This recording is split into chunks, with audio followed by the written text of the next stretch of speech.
Light on the Path, and Through the Gates of Gold. By Mabel Collins.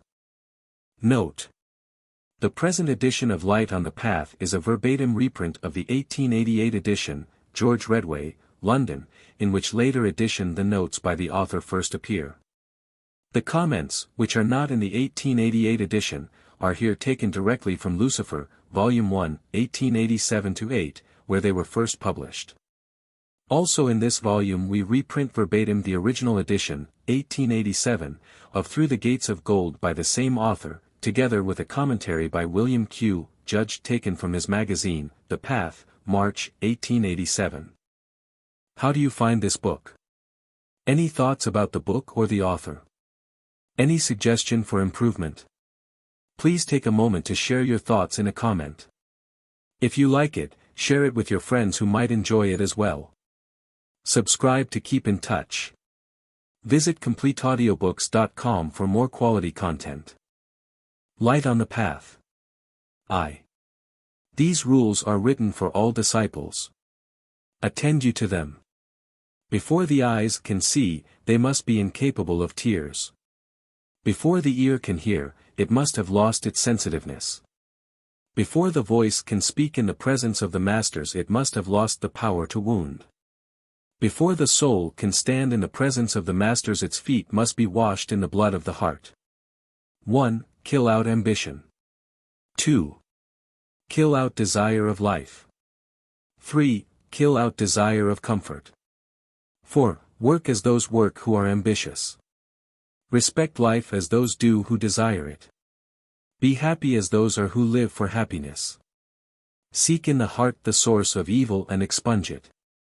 It lives fruitfully in the heart of the devoted disciple as well as in the heart of the man of desire. Only the strong can kill it out.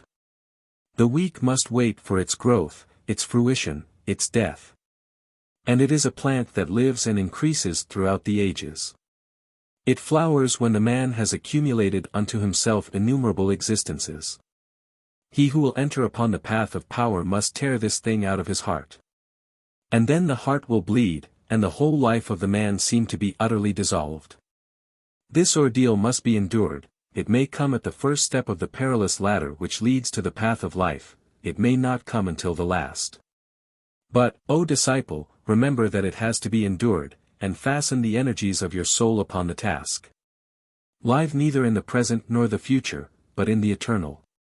This giant weed cannot flower there, this blot upon existence is wiped out by the very atmosphere of eternal thought. 5. Kill out all sense of separateness. 6. Kill out desire for sensation. 7. Kill out the hunger for growth. 8. Yet stand alone and isolated, because nothing that is embodied, nothing that is conscious of separation, nothing that is out of the eternal, can aid you. Learn from sensation and observe it, because only so can you commence the science of self-knowledge, and plant your foot on the first step of the ladder. Grow as the flower grows, unconsciously, but eagerly anxious to open its soul to the air. So must you press forward to open your soul to the eternal. But it must be the eternal that draws forth your strength and beauty, not desire of growth. For in the one case you develop in the luxuriance of purity, in the other you harden by the forcible passion for personal stature. 9. Desire only that which is within you. 10. Desire only that which is beyond you. 11. Desire only that which is unattainable.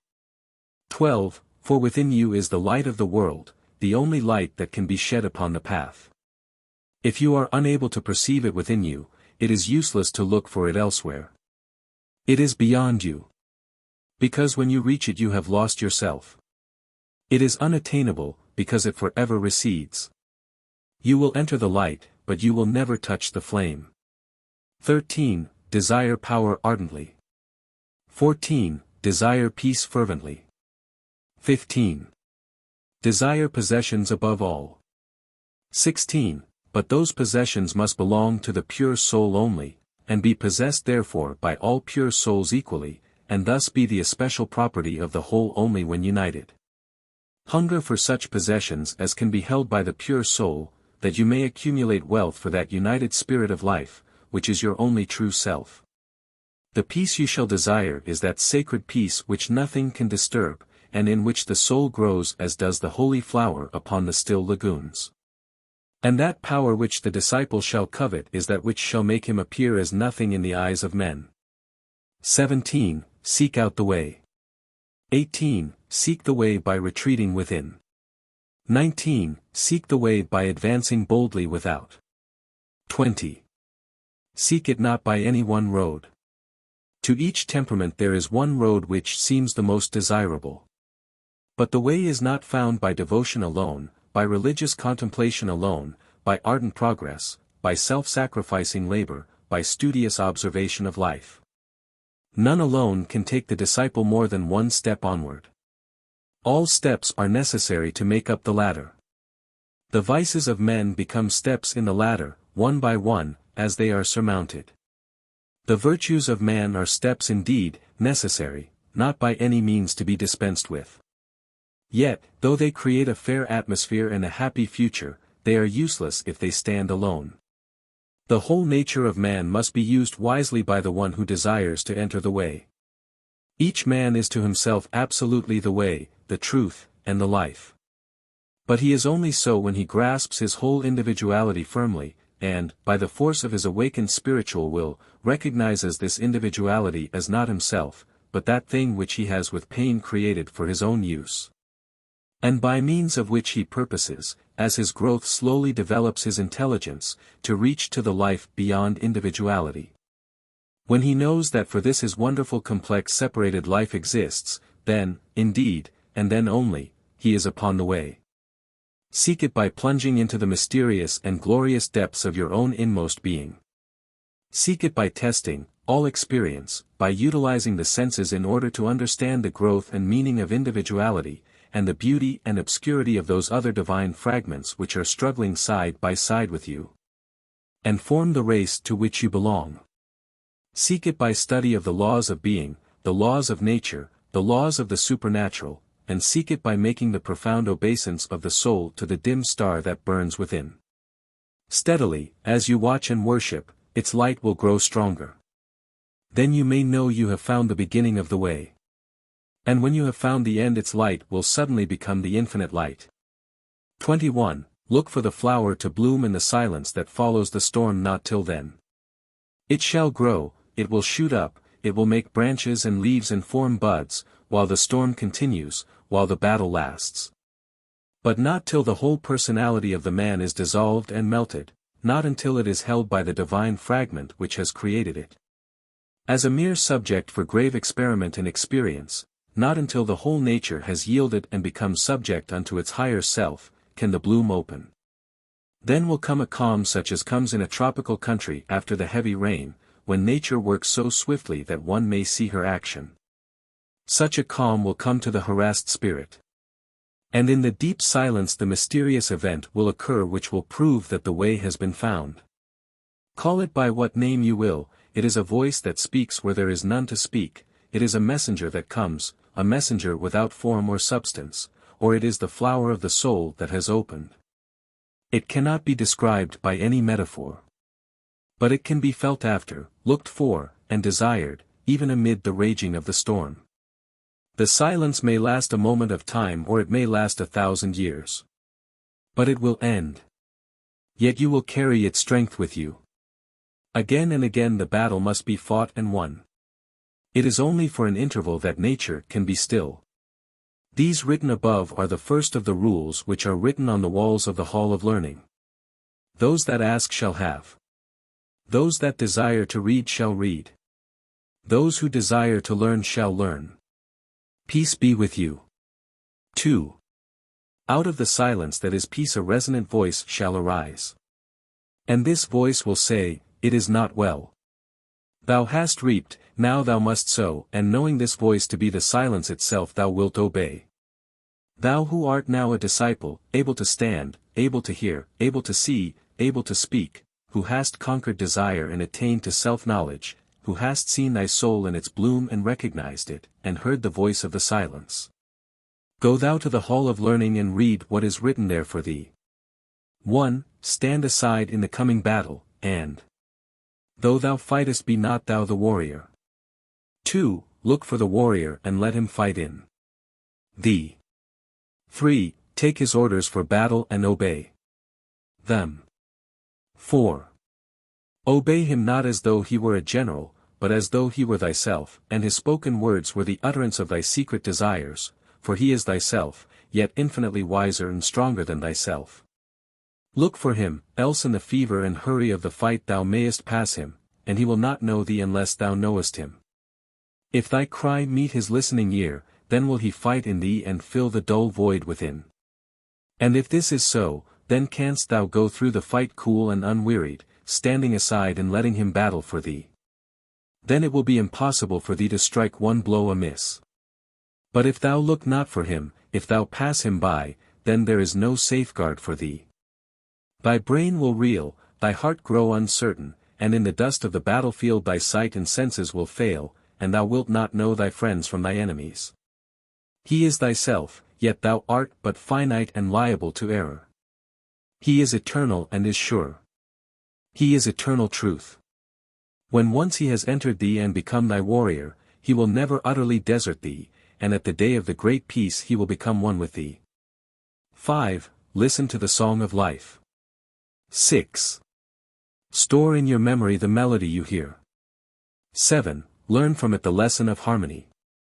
8. You can stand upright now, firm as a rock amid the turmoil, obeying the warrior who is thyself and thy king. Unconcerned in the battle save to do his bidding, having no longer any care as to the result of the battle, for one thing only is important, that the warrior shall win, and you know he is incapable of defeat, standing thus, cool and awakened. Use the hearing you have acquired by pain and by the destruction of pain. Only fragments of the great song come to your ears while yet you are but man. But if you listen to it, remember it faithfully, so that none which has reached you is lost, and endeavor to learn from it the meaning of the mystery which surrounds you. In time you will need no teacher. For as the individual has voice, so has that in which the individual exists. Life itself has speech and is never silent. And its utterance is not, as you that are deaf may suppose, a cry, it is a song. Learn from it that you are part of the harmony, learn from it to obey the laws of the harmony.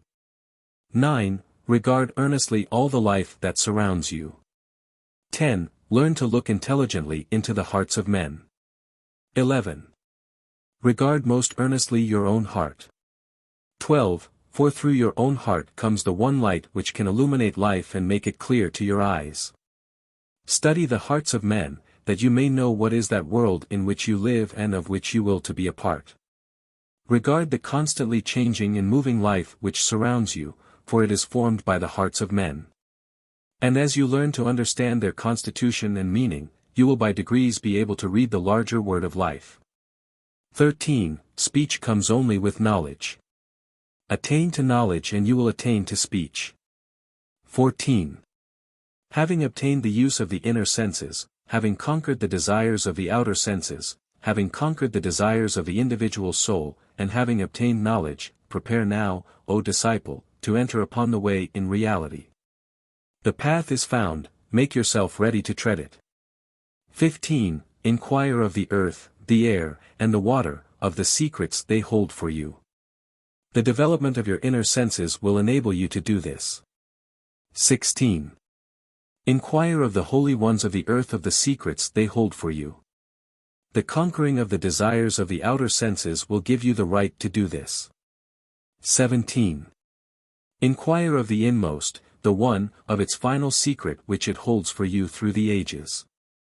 The great and difficult victory, the conquering of the desires of the individual soul, is a work of ages. Therefore expect not to obtain its reward until ages of experience have been accumulated.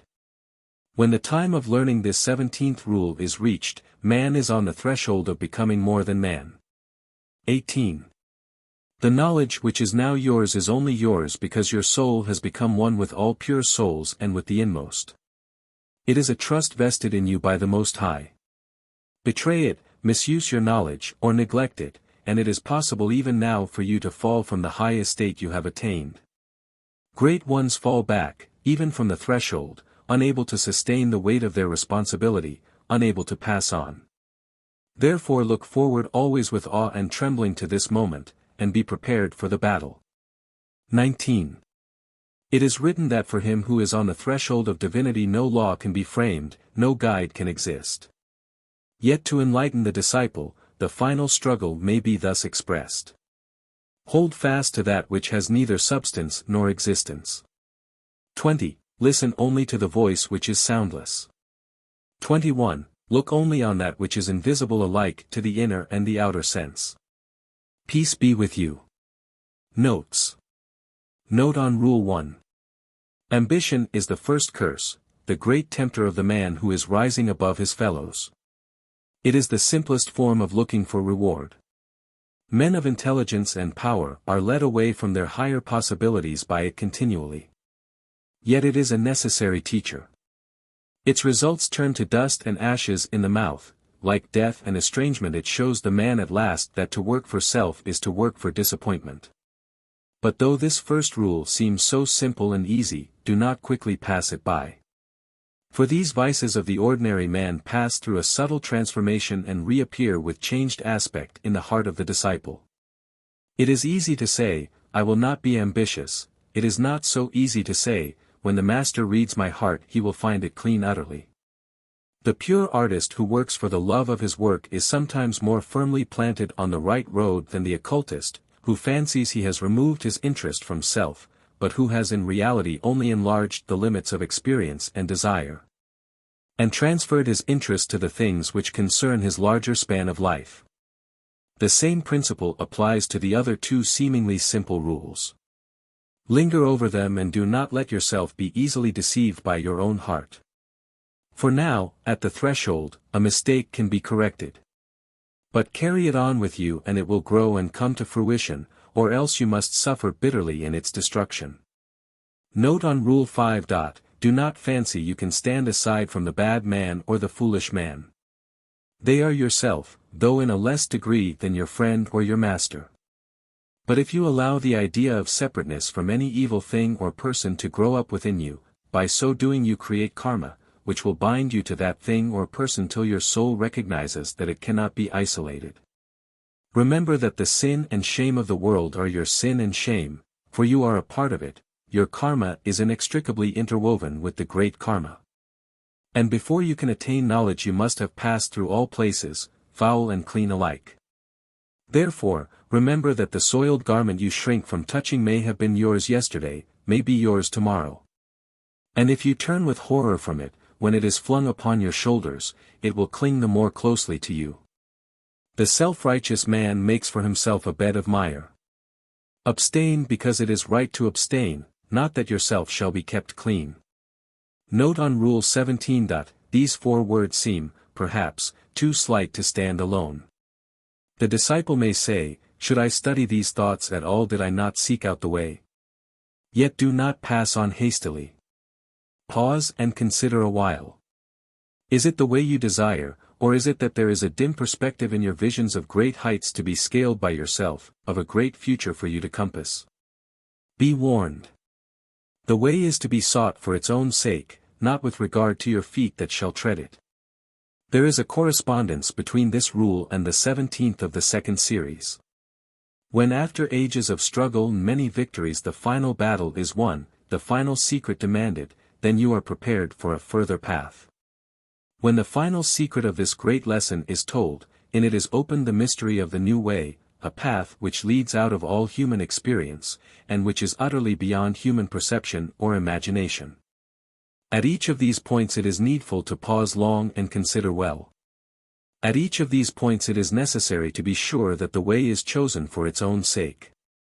The way and the truth come first, then follows the life. Note on Rule 20. Seek it by testing all experience, and remember that when I say this I do not say, yield to the seductions of sense in order to know it. Before you have become an occultist you may do this, but not afterwards. When you have chosen and entered the path you cannot yield to these seductions without shame. Yet you can experience them without horror, can weigh, observe and test them, and wait with the patience of confidence for the hour when they shall affect you no longer. But do not condemn the man that yields. Stretch out your hand to him as a brother pilgrim whose feet have become heavy with mire. Remember, O disciple, that great though the gulf may be between the good man and the sinner, it is greater between the good man and the man who has attained knowledge, it is immeasurable between the good man and the one on the threshold of divinity. Therefore be wary lest too soon you fancy yourself a thing apart from the mass. When you have found the beginning of the way, the star of your soul will show its light, and by that light you will perceive how great is the darkness in which it burns. Mind, heart, brain, all are obscure and dark until the first great battle has been won. Be not appalled and terrified by this sight, keep your eyes fixed on the small light and it will grow. But let the darkness within help you to understand the helplessness of those who have seen no light, whose souls are in profound gloom. Blame them not, shrink not from them, but try to lift a little of the heavy karma of the world. Give your aid to the few strong hands that hold back the powers of darkness from obtaining complete victory. Then do you enter into a partnership of joy, which brings indeed terrible toil and profound sadness, but also a great and ever-increasing delight. Note on Rule 21. The opening of the bloom is the glorious moment when perception awakes, with it comes confidence, knowledge, certainty. The pause of the soul is the moment of wonder, and the next moment of satisfaction, that is the silence. Know, O disciple, that those who have passed through the silence, and felt its peace and retained its strength, they long that you shall pass through it also.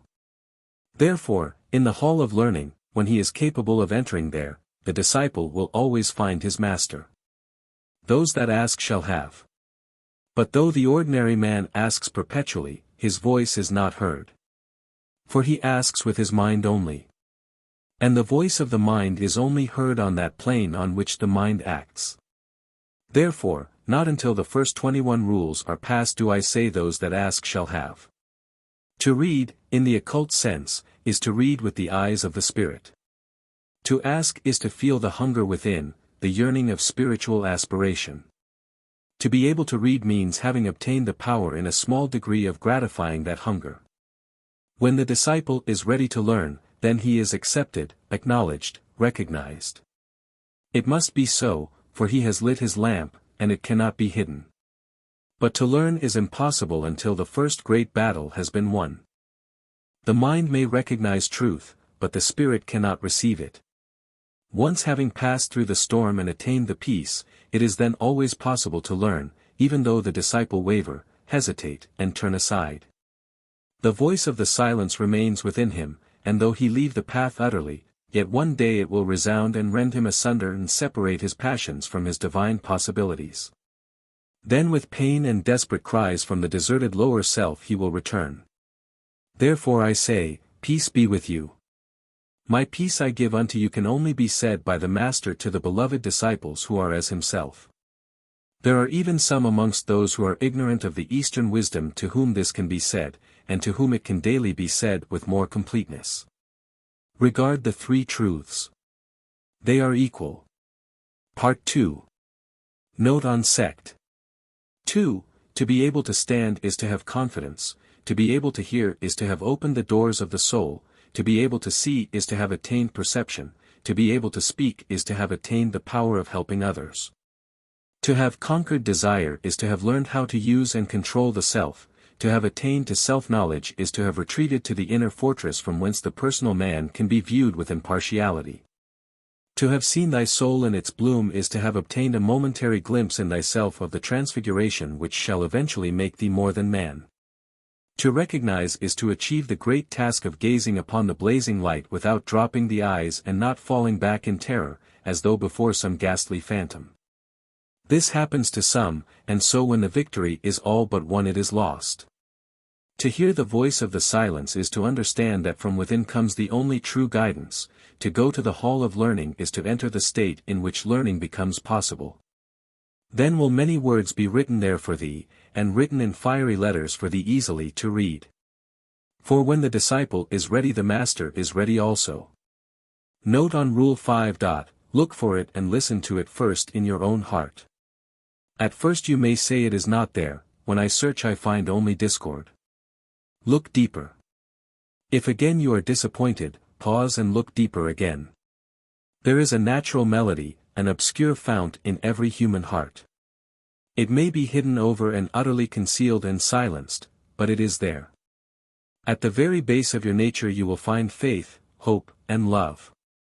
He that chooses evil refuses to look within himself, shuts his ears to the melody of his heart, as he blinds his eyes to the light of his soul. He does this because he finds it easier to live in desires. But underneath all life is the strong current that cannot be checked, the great waters are there in reality. Find them, and you will perceive that none, not the most wretched of creatures, but is a part of it, however he blind himself to the fact and build up for himself a phantasmal outer form of horror. In that sense it is that I say to you, all those beings among whom you struggle on are fragments of the divine. And so deceptive is the illusion in which you live, that it is hard to guess where you will first detect the sweet voice in the hearts of others. But know that it is certainly within yourself. Look for it there, and once having heard it, you will more readily recognize it around you. Note on Rule 10.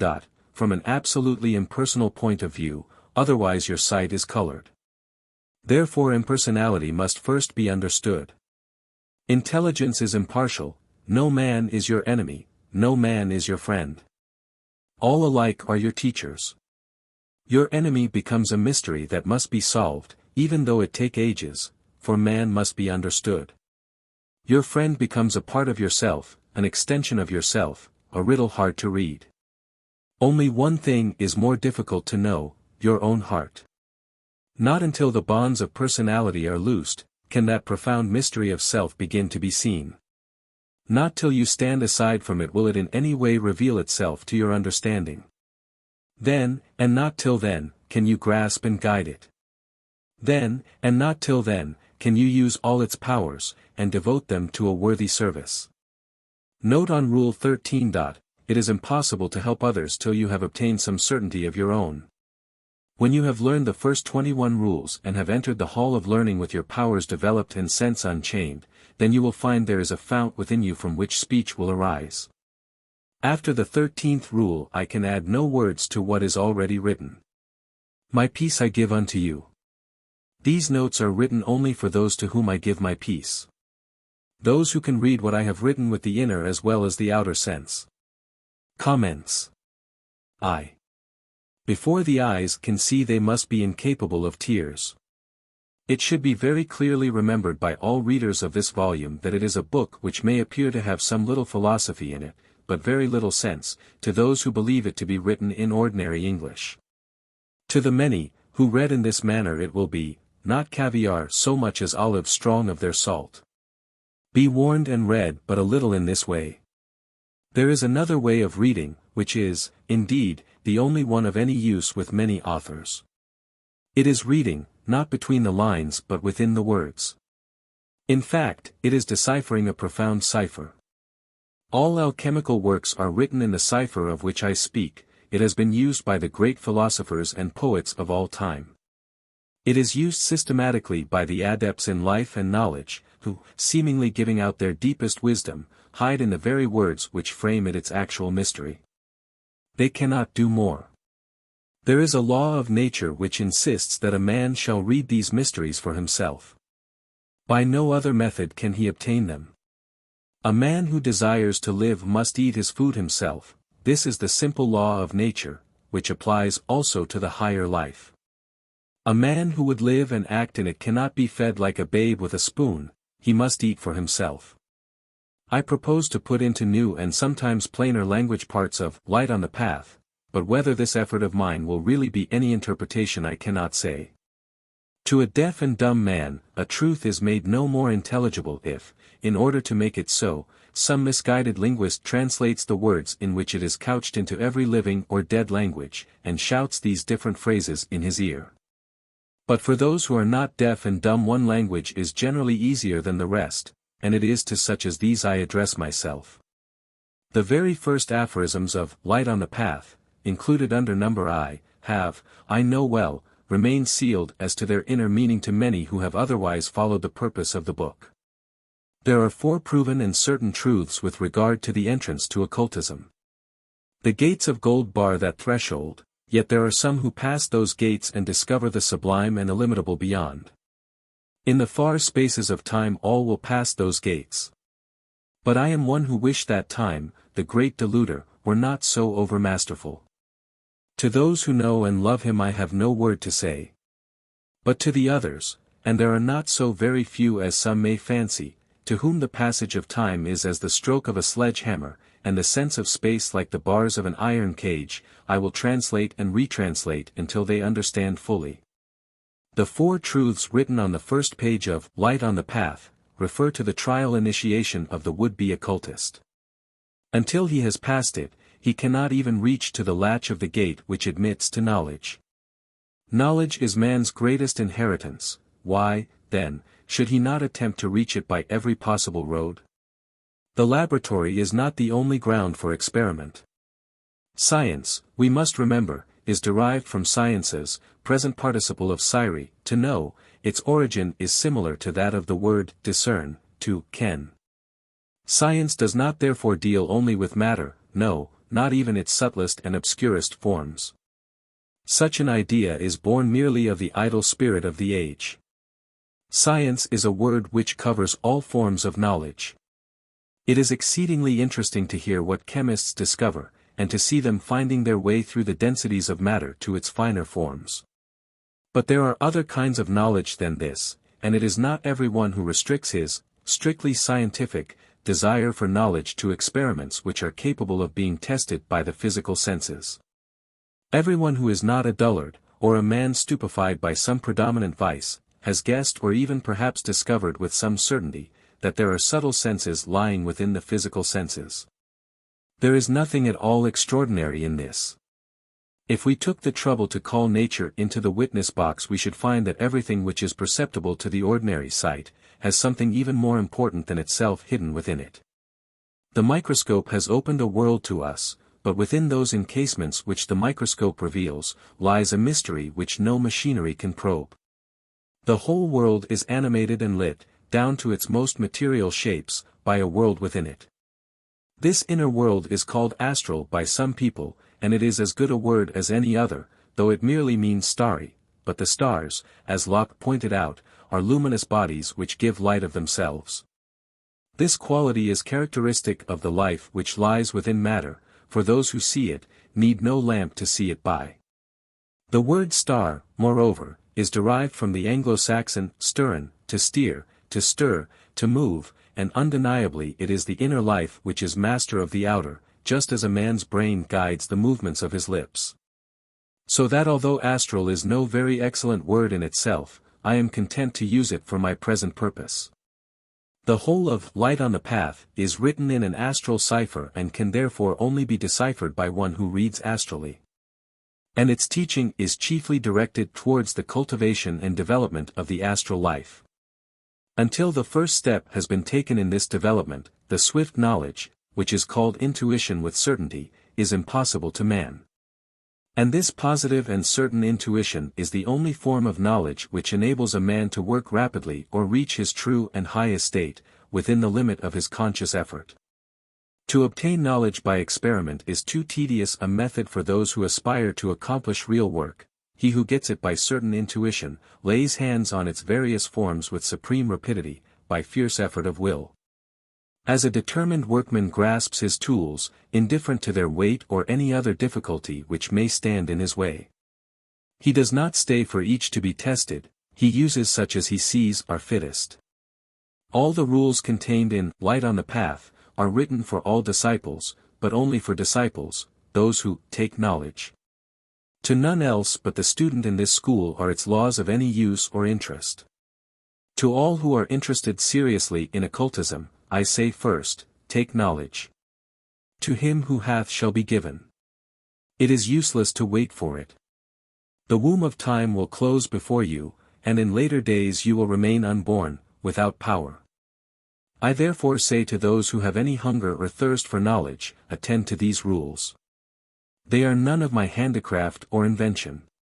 They are merely the phrasing of laws in supernature, the putting into words truths as absolute in their own sphere, as those laws which govern the conduct of the earth and its atmosphere. The senses spoken of in these 4 statements are the astral, or inner senses. No man desires to see that light which illumines the spaceless soul until pain and sorrow and despair have driven him away from the life of ordinary humanity. First he wears out pleasure, then he wears out pain, till, at last, his eyes become incapable of tears. This is a truism, although I know perfectly well that it will meet with a vehement denial from many who are in sympathy with thoughts which spring from the inner life. To see with the astral sense of sight is a form of activity which it is difficult for us to understand immediately. The scientist knows very well what a miracle is achieved by each child that is born into the world, when it first conquers its eyesight and compels it to obey its brain. An equal miracle is performed with each sense certainly, but this ordering of sight is perhaps the most stupendous effort. Yet the child does it almost unconsciously, by force of the powerful heredity of habit. No one now is aware that he has ever done it at all, just as we cannot recollect the individual movements which enabled us to walk up a hill a year ago. This arises from the fact that we move and live and have our being in matter. Our knowledge of it has become intuitive. With our astral life it is very much otherwise. For long ages past, man has paid very little attention to it, so little, that he has practically lost the use of his senses. It is true, that in every civilization the star arises, and man confesses, with more or less of folly and confusion, that he knows himself to be. But most often he denies it, and in being a materialist becomes that strange thing, a being which cannot see its own light, a thing of life which will not live, an astral animal which has eyes, and ears, and speech, and power. Yet will use none of these gifts. This is the case, and the habit of ignorance has become so confirmed, that now none will see with the inner vision till agony has made the physical eyes not only unseeing, but without tears, the moisture of life. To be incapable of tears is to have faced and conquered the simple human nature, and to have attained an equilibrium which cannot be shaken by personal emotions. It does not imply any hardness of heart, or any indifference. It does not imply the exhaustion of sorrow, when the suffering soul seems powerless to suffer acutely any longer. It does not mean the deadness of old age, when emotion is becoming dull because the strings which vibrate to it are wearing out. None of these conditions are fit for a disciple, and if any one of them exist in him it must be overcome before the path can be entered upon. Hardness of heart belongs to the selfish man, the egotist, to whom the gate is forever closed. Indifference belongs to the fool and the false philosopher, those whose lukewarmness makes them mere puppets, not strong enough to face the realities of existence. When pain or sorrow has worn out the keenness of suffering, the result is a lethargy not unlike that which accompanies old age, as it is usually experienced by men and women.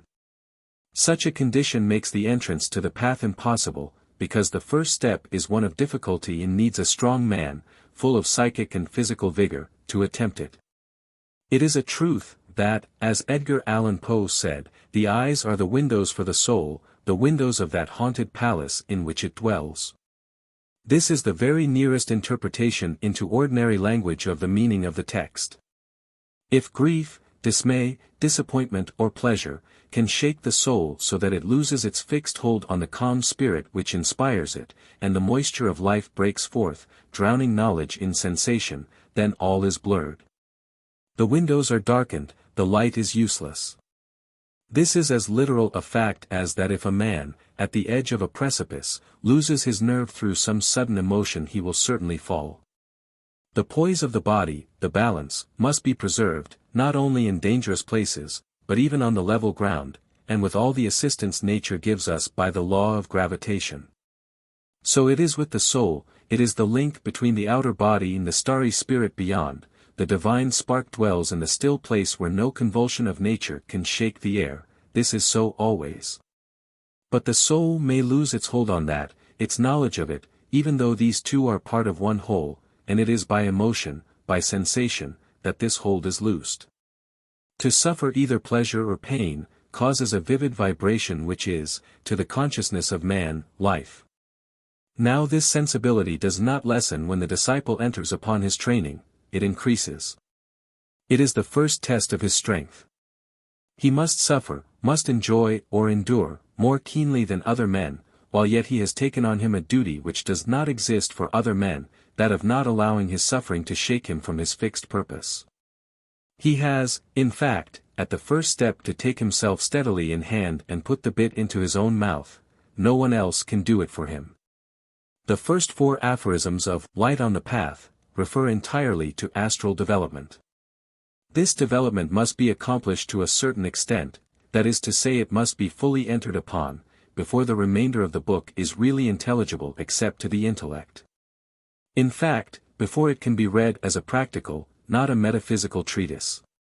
In one of the great mystic brotherhoods, there are 4 ceremonies, that take place early in the year, which practically illustrate and elucidate these aphorisms. They are ceremonies in which only novices take part, for they are simply services of the threshold. But it will show how serious a thing it is to become a disciple, when it is understood that these are all ceremonies of sacrifice. The first one is this of which I have been speaking.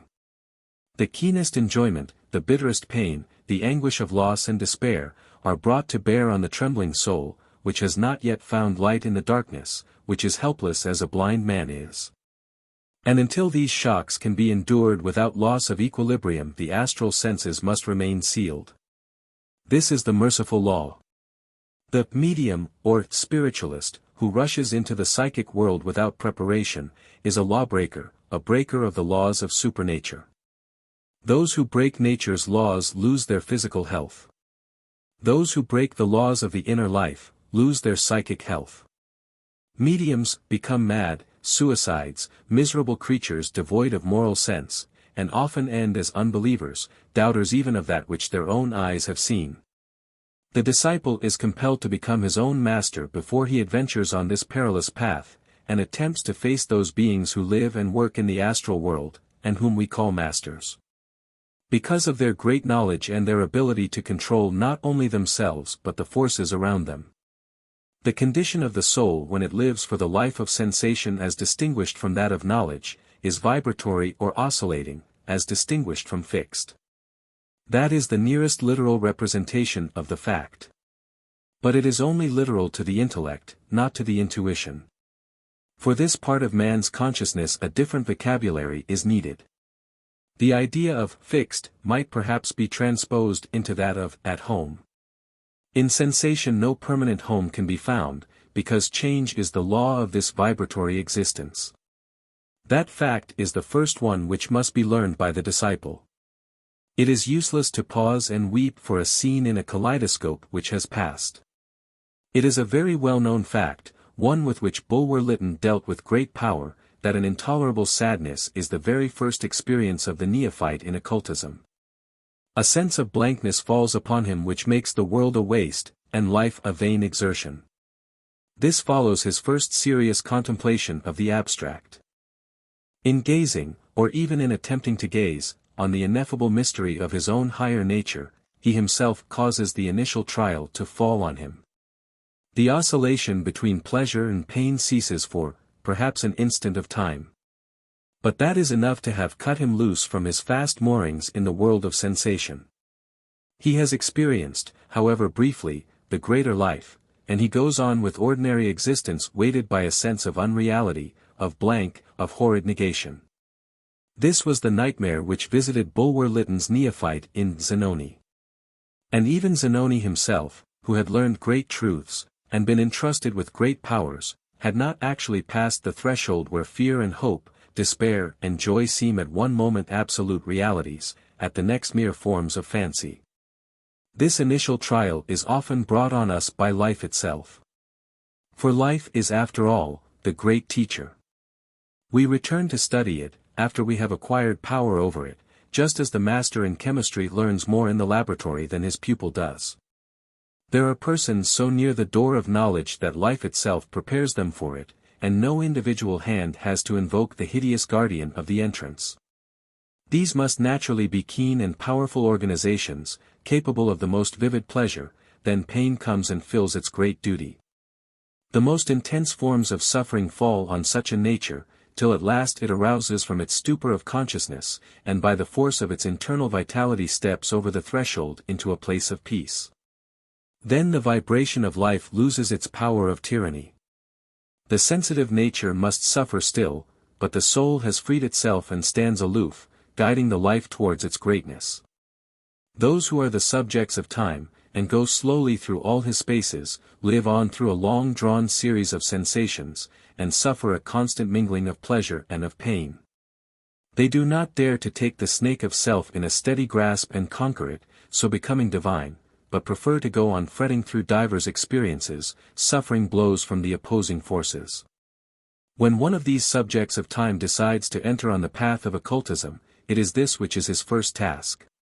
If life has not taught it to him, if he is not strong enough to teach himself, and if he has power enough to demand the help of a master, then this fearful trial, depicted in Zanoni, is put upon him. The oscillation in which he lives, is for an instant stilled, and he has to survive the shock of facing what seems to him at first sight as the abyss of nothingness.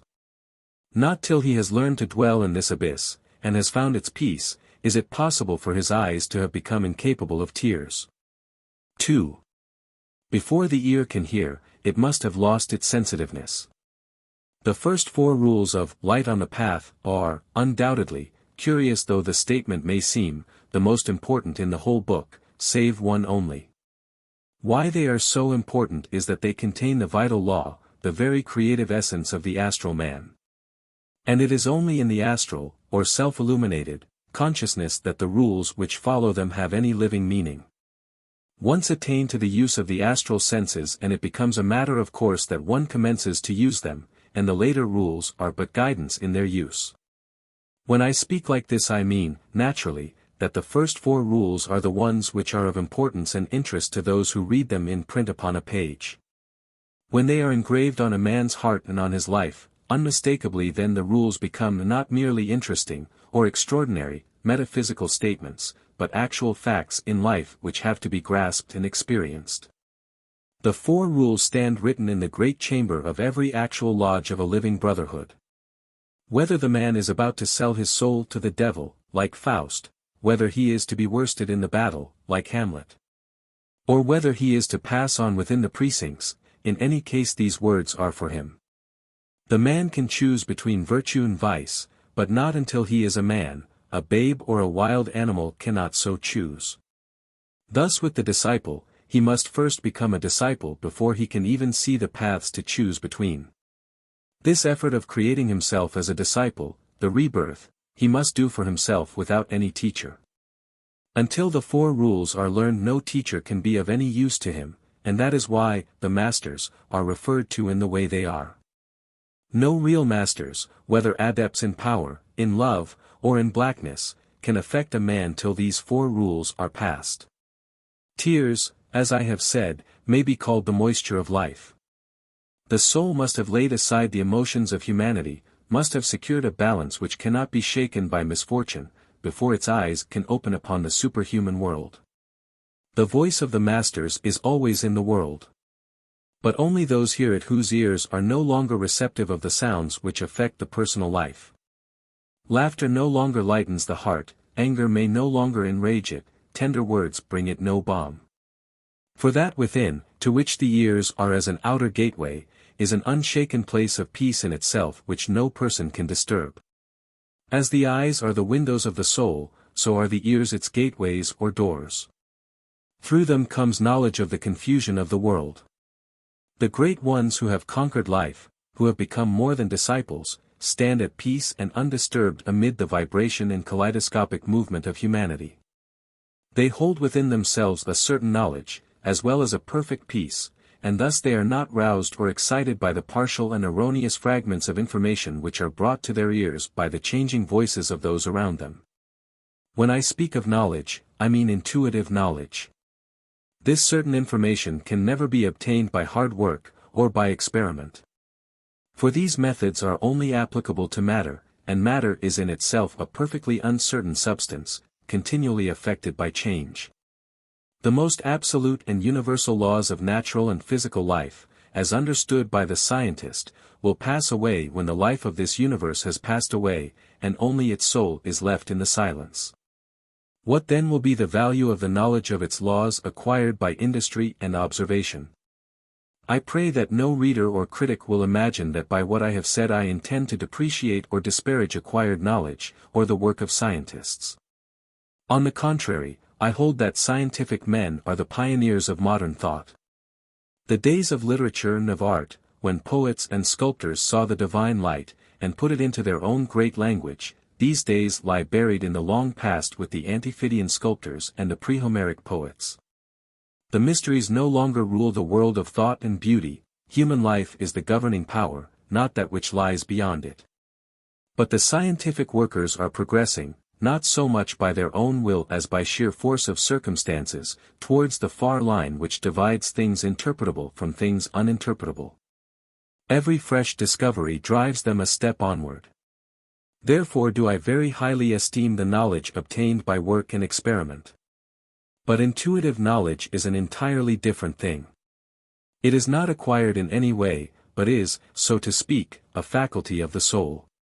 Not the animal soul, that which becomes a ghost after death, when lust or liking or the memory of ill deeds holds it to the neighborhood of human beings, but the divine soul which animates all the external forms of the individualized being. This is, of course, a faculty which indwells in that soul, which is inherent. The would-be disciple has to arouse himself to the consciousness of it by a fierce and resolute and indomitable effort of will. I use the word indomitable for a special reason. Only he who is untamable, who cannot be dominated, who knows he has to play the lord over men, over facts, over all things save his own divinity can arouse this faculty. With faith all things are possible. The skeptical laugh at faith and pride themselves on its absence from their own minds. The truth is that faith is a great engine, an enormous power, which in fact can accomplish all things. For it is the covenant or engagement between man's divine part and his lesser self. The use of this engine is quite necessary in order to obtain intuitive knowledge. For unless a man believes such knowledge exists within himself, how can he claim and use it? Without it he is more helpless than any driftwood or wreckage on the great tides of the ocean. They are cast hither and thither indeed. So may a man be by the chances of fortune. But such adventures are purely external and of very small account. A slave may be dragged through the streets in chains, and yet retain the quiet soul of a philosopher, as was well seen in the person of Epictetus. A man may have every worldly prize in his possession, and stand absolute master of his personal fate, to all appearance, and yet he knows no peace, no certainty, because he is shaken within himself by every tide of thought that he touches on. And these changing tides do not merely sweep the man bodily hither and thither like driftwood on the water, that would be nothing. They enter into the gateways of his soul, and wash over that soul and make it blind and blank and void of all permanent intelligence so that passing impressions affect it. To make my meaning plainer I will use an illustration. Take an author at his writing, a painter at his canvas, a composer listening to the melodies that dawn upon his glad imagination. Let any one of these workers pass his daily hours by a wide window looking on a busy street. The power of the animating life blinds sight and hearing alike, and the great traffic of the city goes by like nothing but a passing pageant. But a man whose mind is empty, whose day is objectless, sitting at that same window, notes the passers-by and remembers the faces that chance to please or interest him. So it is with the mind in its relation to eternal truth. If it no longer transmits its fluctuations, its partial knowledge, its unreliable information to the soul, then in the inner place of peace already found when the first rule has been learned, in that inner place there leaps into flame the light of actual knowledge. Then the ears begin to hear. Very dimly, very faintly at first.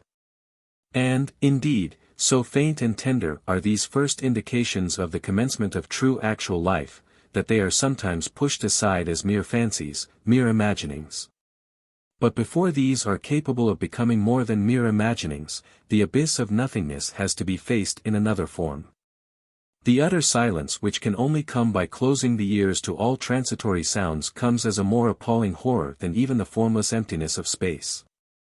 Our only mental conception of blank space is, I think, when reduced to its barest element of thought, that of black darkness. This is a great physical terror to most persons, and when regarded as an eternal and unchangeable fact, must mean to the mind the idea of annihilation rather than anything else. But it is the obliteration of one sense only. And the sound of a voice may come and bring comfort even in the profoundest darkness. The disciple, having found his way into this blackness, which is the fearful abyss, must then so shut the gates of his soul that no comforter can enter there nor any enemy. And it is in making this second effort that the fact of pain and pleasure being but one sensation becomes recognizable by those who have before been unable to perceive it. For when the solitude of silence is reached, the soul hungers so fiercely and passionately for some sensation on which to rest, that a painful one would be as keenly welcomed as a pleasant one. When this consciousness is reached, the courageous man, by seizing and retaining it, may destroy the sensitiveness at once. When the ear no longer discriminates between that which is pleasant or that which is painful, it will no longer be affected by the voices of others. And then it is safe and possible to open the doors of the soul. Sight is the first effort, and the easiest, because it is accomplished partly by an intellectual effort. The intellect can conquer the heart, as is well known in ordinary life. Therefore, this preliminary step still lies within the dominion of matter. But the second step allows of no such assistance, nor of any material aid whatever. Of course, I mean by material aid the action of the brain, or emotions, or human soul. In compelling the ears to listen only to the eternal silence, the being we call man becomes something which is no longer man. A very superficial survey of the 1001 influences which are brought to bear on us by others will show that this must be so. A disciple will fulfill all the duties of his manhood. But he will fulfill them according to his own sense of right, and not according to that of any person or body of persons. This is a very evident result of following the creed of knowledge instead of any of the blind creeds. To obtain the pure silence necessary for the disciple, the heart and emotions, the brain and its intellectualisms, have to be put aside. Both are but mechanisms which will perish with the span of man's life. It is the essence beyond, that which is the motive power, and makes man live, that is now compelled to rouse itself and act. Now is the greatest hour of danger. In the first trial men go mad with fear, of this first trial Bulwer Lytton wrote. No novelist has followed to the second trial, though some of the poets have. Its subtlety and great danger lies in the fact that in the measure of a man's strength is the measure of his chance of passing beyond it or coping with it at all. If he has power enough to awaken that unaccustomed part of himself, the supreme essence, then has he power to lift the gates of gold, then is he the true alchemist, in possession of the elixir of life. It is at this point of experience that the occultist becomes separated from all other men and enters onto a life which is his own, onto the path of individual accomplishment instead of mere obedience to the genii which rule our earth. This raising of himself into an individual power does in reality identify him with the nobler forces of life and make him one with them. For they stand beyond the powers of this earth and the laws of this universe. Here lies man's only hope of success in the great effort. To leap right away from his present standpoint to his next and at once become an intrinsic part of the divine power as he has been an intrinsic part of the intellectual power of the great nature to which he belongs. He stands always in advance of himself, if such a contradiction can be understood. It is the men who adhere to this position, who believe in their innate power of progress, and that of the whole race, who are the elder brothers, the pioneers. Each man has to accomplish the great leap for himself and without aid, yet it is something of a staff to lean on to know that others have gone on that road. It is possible that they have been lost in the abyss. No matter, they have had the courage to enter it. Why I say that it is possible they have been lost in the abyss is because of this fact, that one who has passed through is unrecognizable until the other and altogether new condition is attained by both. It is unnecessary to enter upon the subject of what that condition is at present. I only say this, that in the early state in which man is entering upon the silence he loses knowledge of his friends, of his lovers, of all who have been near and dear to him. And also loses sight of his teachers and of those who have preceded him on his way. I explain this because scarce one passes through without bitter complaint. Could but the mind grasp beforehand that the silence must be complete, surely this complaint need not arise as a hindrance on the path. Your teacher, or your predecessor may hold your hand in his, and give you the utmost sympathy the human heart is capable of. But when the silence and the darkness comes, you lose all knowledge of him. You are alone and he cannot help you, not because his power is gone, but because you have invoked your great enemy. By your great enemy, I mean yourself. If you have the power to face your own soul in the darkness and silence, you will have conquered the physical or animal self which dwells in sensation only. This statement, I feel, will appear involved, but in reality it is quite simple. Man, when he has reached his fruition, and civilization is at its height, stands between two fires. Could he but claim his great inheritance, the encumbrance of the mere animal life would fall away from him without difficulty. But he does not do this, and so the races of men flower and then droop and die and decay off the face of the earth, however splendid the bloom may have been. And it is left to the individual to make this great effort. To refuse to be terrified by his greater nature, to refuse to be drawn back by his lesser or more material self. Every individual who accomplishes this is a redeemer of the race. He may not blazon forth his deeds, he may dwell in secret and silence. But it is a fact that he forms a link between man and his divine part, between the known and the unknown, between the stir of the marketplace and the stillness of the snow-capped Himalayas. He has not to go about among men in order to form this link, in the astral he is that link, and this fact makes him a being of another order from the rest of mankind. Even so early on the road towards knowledge, when he has but taken the second step, he finds his footing more certain, and becomes conscious that he is a recognized part of a whole. This is one of the contradictions in life which occur so constantly that they afford fuel to the fiction writer. The occultist finds them become much more marked as he endeavors to live the life he has chosen. As he retreats within himself and becomes self-dependent, he finds himself more definitely becoming part of a great tide of definite thought and feeling. When he has learned the first lesson, conquered the hunger of the heart and refused to live on the love of others, he finds himself more capable of inspiring love. As he flings life away it comes to him in a new form and with a new meaning. The world has always been a place with many contradictions in it. To the man, when he becomes a disciple he finds life is describable as a series of paradoxes. This is a fact in nature, and the reason for it is intelligible enough. Man's soul dwells like a star apart, even that of the vilest among us, while his consciousness is under the law of vibratory and sensuous life. This alone is enough to cause those complications of character which are the material for the novelist. Every man is a mystery, to friend and enemy alike, and to himself. His motives are often undiscoverable, and he cannot probe to them or know why he does this or that. The disciple's effort is that of awakening consciousness in this starry part of himself, where his power and divinity lie sleeping. As this consciousness becomes awakened, the contradictions in the man himself become more marked than ever. And so do the paradoxes which he lives through. For, of course man creates his own life, and, adventures are to the adventurous, is one of those wise proverbs which are drawn from actual fact, and cover the whole area of human experience. Pressure on the divine part of man reacts upon the animal part. As the silent soul awakes it makes the ordinary life of the man more purposeful, more vital, more real, and responsible. To keep to the two instances already mentioned, the occultist who has withdrawn into his own citadel has found his strength. Immediately he becomes aware of the demands of duty upon him. He does not obtain his strength by his own right, but because he is a part of the whole, and as soon as he is safe from the vibration of life and can stand unshaken, the outer world cries out to him to come and labor in it. So with the heart.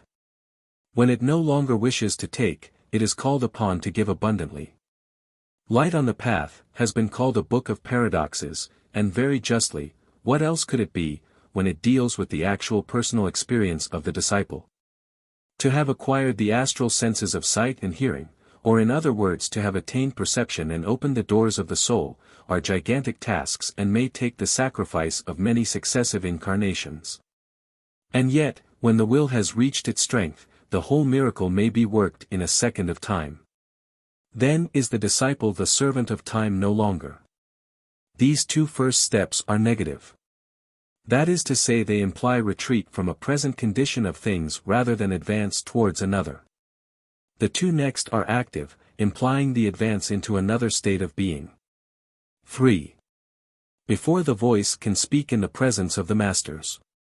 Speech is the power of communication. The moment of entrance into active life is marked by its attainment. And now, before I go any further, let me explain a little the way in which the rules written down in Light on the Path are arranged.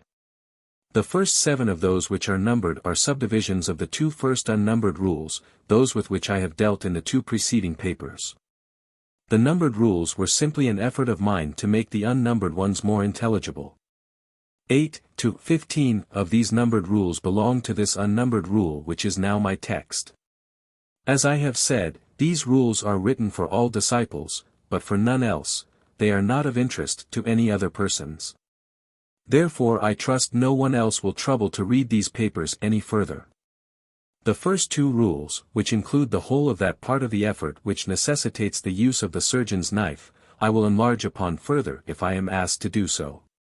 But the disciple is expected to deal with a snake, his lower self, unaided, to suppress his human passions and emotions by the force of his own will. He can only demand assistance of a master when this is accomplished, or at all events, partially so. Otherwise the gates and windows of his soul are blurred, and blinded, and darkened, and no knowledge can come to him. I am not, in these papers, purposing to tell a man how to deal with his own soul. I am simply giving, to the disciple, knowledge. That I am not writing even now, so that all who run may read, is owing to the fact that supernature prevents this by its own immutable laws. The 4 rules which I have written down for those in the West who wish to study them, are, as I have said, written in the antechamber of every living brotherhood. I may add more, in the antechamber of every living or dead brotherhood, or order yet to be formed. When I speak of a brotherhood or an order, I do not mean an arbitrary constitution made by scholiasts and intellectualists. I mean an actual fact in supernature, a stage of development towards the absolute God or good. During this development the disciple encounters harmony, pure knowledge, pure truth, in different degrees, and, as he enters these degrees, he finds himself becoming part of what might be roughly described as a layer of human consciousness. He encounters his equals, men of his own selfless character, and with them his association becomes permanent and indissoluble, because founded on a vital likeness of nature. To them he becomes pledged by such vows as need no utterance or framework in ordinary words.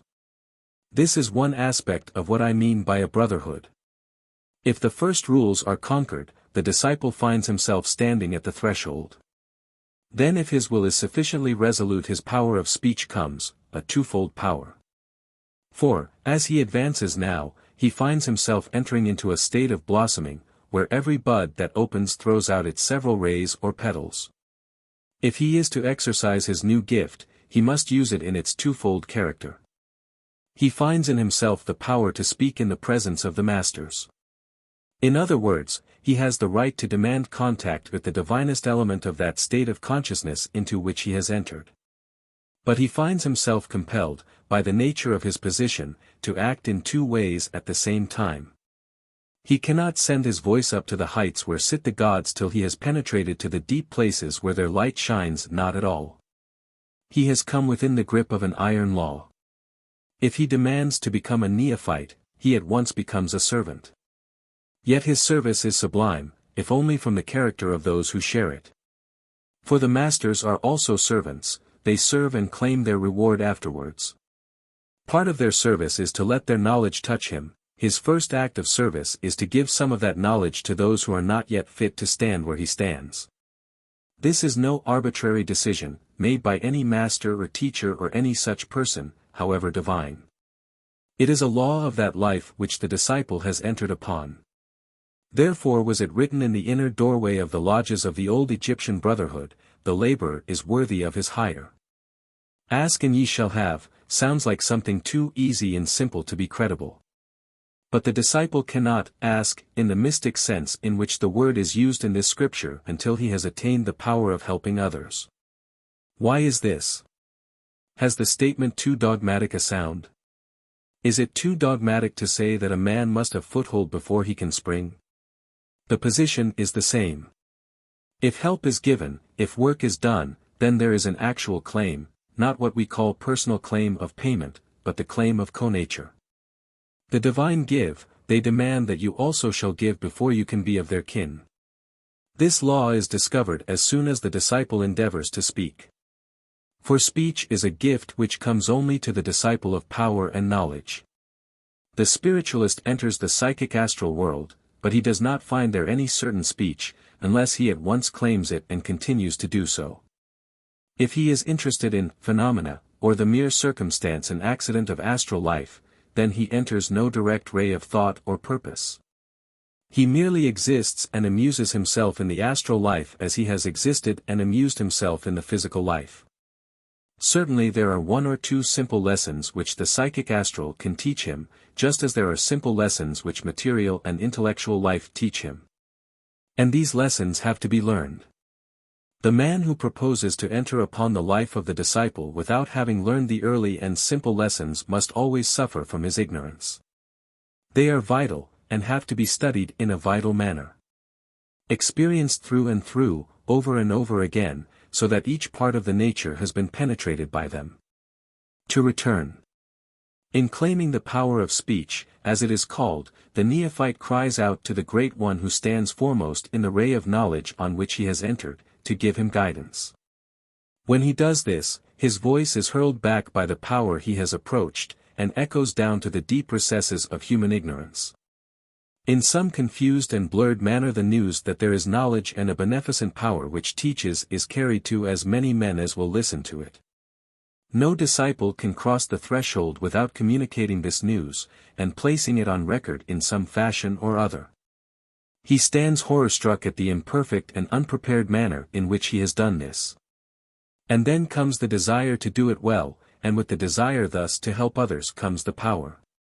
For it is a pure desire, this which comes upon him, he can gain no credit, no glory, no personal reward by fulfilling it. And therefore he obtains the power to fulfill it. The history of the whole past, so far as we can trace it, shows very plainly that there is neither credit, glory, nor reward to be gained by this first task which is given to the neophyte. Mystics have always been sneered at, and seers disbelieved. Those who have had the added power of intellect have left for posterity their written record, which to most men appears unmeaning and visionary, even when the authors have the advantage of speaking from a far-off past. The disciple who undertakes the task, secretly hoping for fame or success, to appear as a teacher and apostle before the world, fails even before his task is attempted, and his hidden hypocrisy poisons his own soul. And the souls of those he touches. He is secretly worshipping himself, and this idolatrous practice must bring its own reward. The disciple who has the power of entrance, and is strong enough to pass each barrier, will, when the divine message comes to his spirit, forget himself utterly in the new consciousness which falls on him. If this lofty contact can really rouse him, he becomes as one of the divine in his desire to give rather than to take, in his wish to help rather than be helped, in his resolution to feed the hungry rather than take manna from heaven himself. His nature is transformed, and the selfishness which prompts men's actions in ordinary life suddenly deserts him. 4. Before the voice can speak in the presence of the masters, it must have lost the power to wound. Those who give merely passing and superficial attention to the subject of occultism, and their name is legion, constantly inquire why, if adepts in life exist, they do not appear in the world and show their power. That the chief body of these wise ones should be understood to dwell beyond the fastnesses of the Himalayas, appears to be a sufficient proof that they are only figures of straw. Otherwise why place them so far off? Unfortunately, nature has done this and not personal choice or arrangement. There are certain spots on the earth where the advance of civilization is unfelt, and the 19th century fever is kept at bay. In these favored places there is always time, always opportunity, for the realities of life. They are not crowded out by the doings of an inchoate, money-loving, pleasure-seeking society.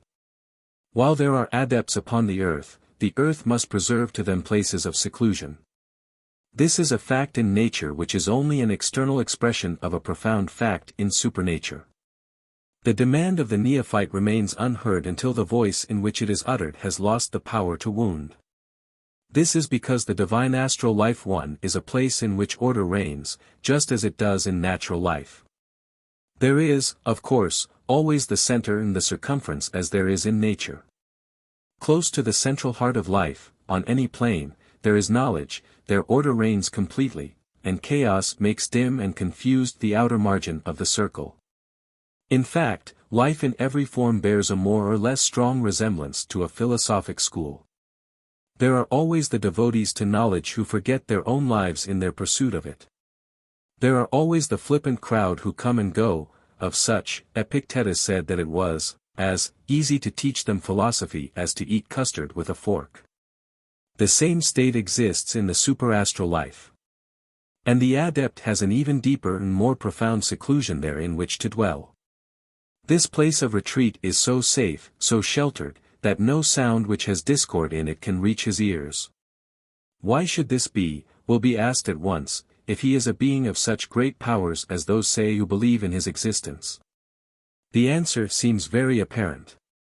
He serves humanity and identifies himself with the whole world. He is ready to make vicarious sacrifice for it at any moment, by living not by dying for it. Why should he not die for it? Because he is part of the great whole, and one of the most valuable parts of it. Because he lives under laws of order which he does not desire to break. His life is not his own, but that of the forces which work behind him. He is the flower of humanity, the bloom which contains the divine seed. He is, in his own person, a treasure of the universal nature, which is guarded and made safe in order that the fruition shall be perfected. It is only at definite periods of the world's history that he is allowed to go among the herd of men as their Redeemer. But for those who have the power to separate themselves from this herd he is always at hand. And for those who are strong enough to conquer the vices of the personal human nature, as set forth in these 4 rules, he is consciously at hand, easily recognized, ready to answer.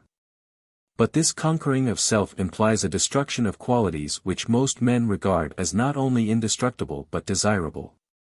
The power to wound includes much that men value, not only in themselves, but in others.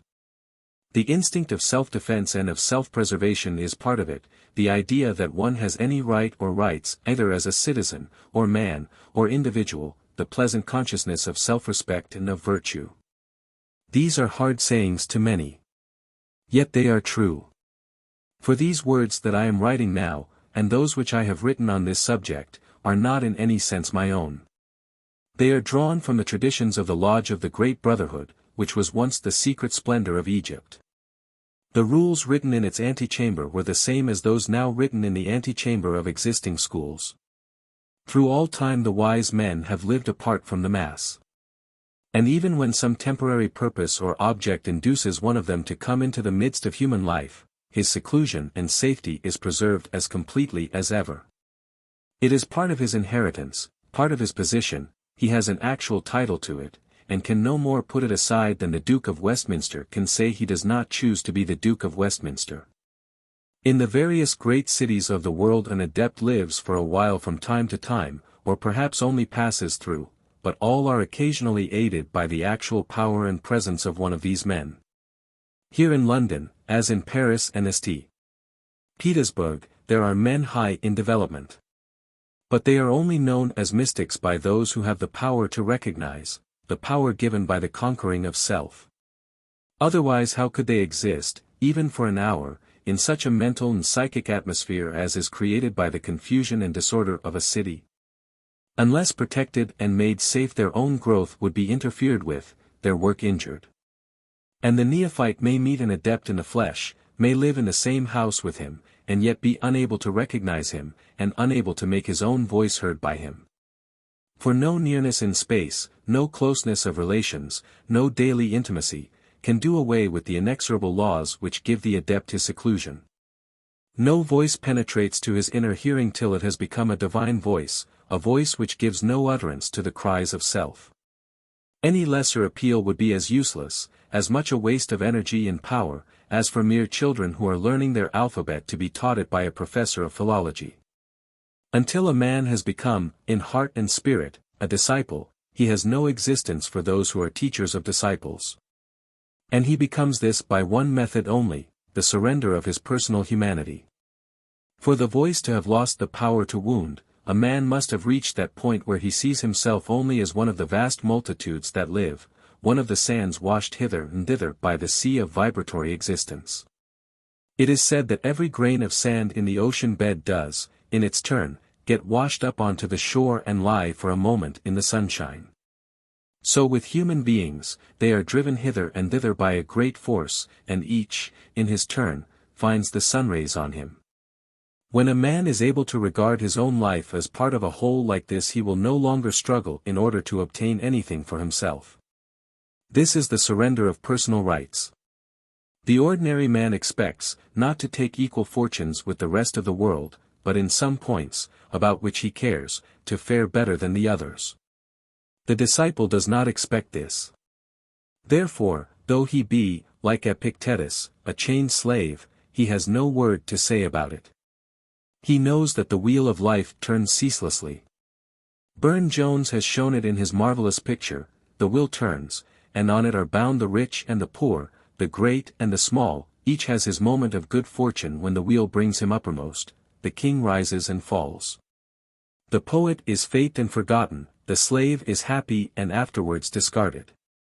Each in his turn is crushed as the wheel turns on.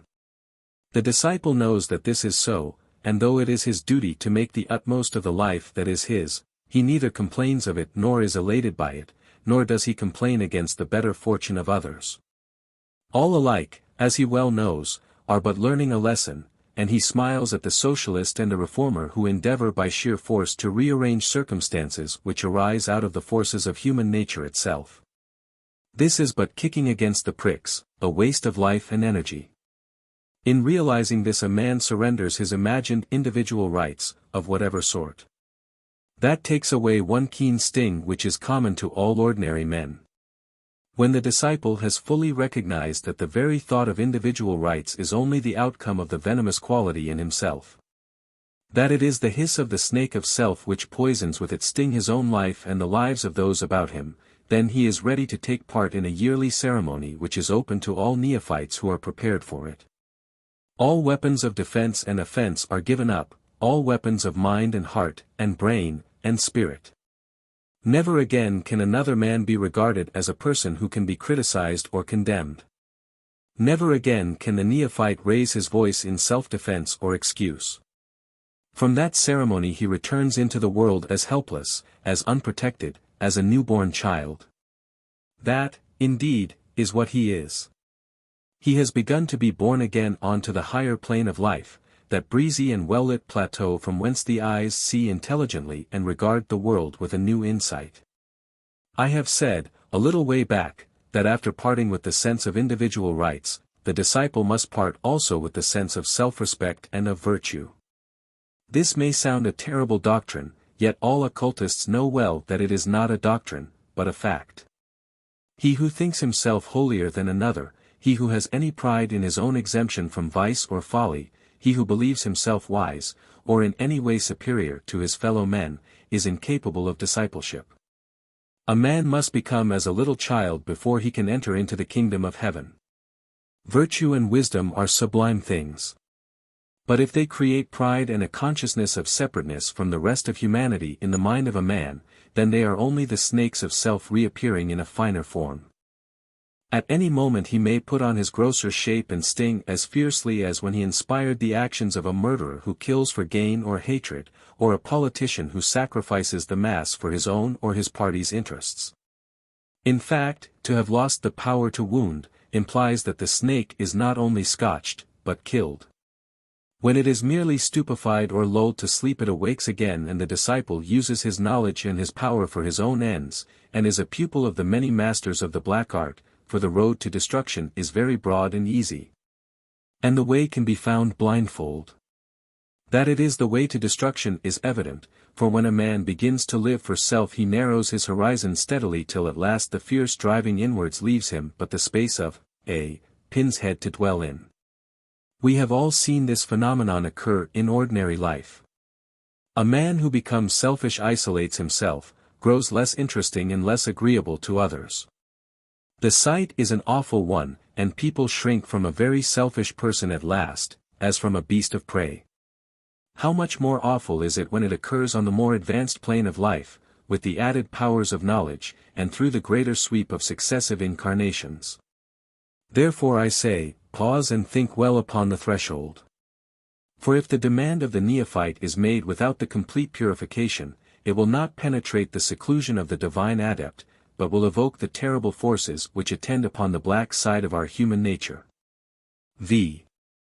Before the soul can stand in the presence of the masters, its feet must be washed in the blood of the heart. The word soul, as used here, means the divine soul, or starry spirit. To be able to stand is to have confidence. And to have confidence means that the disciple is sure of himself, that he has surrendered his emotions, his very self, even his humanity, that he is incapable of fear and unconscious of pain.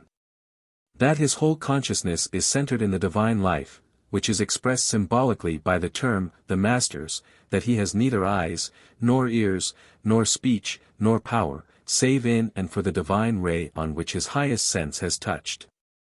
Then he is fearless, free from suffering, free from anxiety or dismay. His soul stands without shrinking or desire of postponement, in the full blaze of the divine light which penetrates through and through his being. Then he has come into his inheritance and can claim his kinship with the teachers of men. He is upright, he has raised his head, he breathes the same air that they do. But before it is in any way possible for him to do this, the feet of the soul must be washed in the blood of the heart. The sacrifice, or surrender of the heart of man, and its emotions, is the first of the rules. It involves the attaining of an equilibrium which cannot be shaken by personal emotion. This is done by the Stoic philosopher. He, too, stands aside and looks equably upon his own sufferings, as well as on those of others. In the same way that tears, in the language of occultists, expresses the soul of emotion, not its material appearance, so blood expresses, not that blood which is an essential of physical life, but the vital creative principle in man's nature, which drives him into human life in order to experience pain and pleasure, joy and sorrow. When he has let the blood flow from the heart, he stands before the masters as a pure spirit which no longer to incarnate for the sake of emotion and experience. Through great cycles of time, successive incarnations in gross matter may yet be his lot. But he no longer desires them, the crude wish to live has departed from him.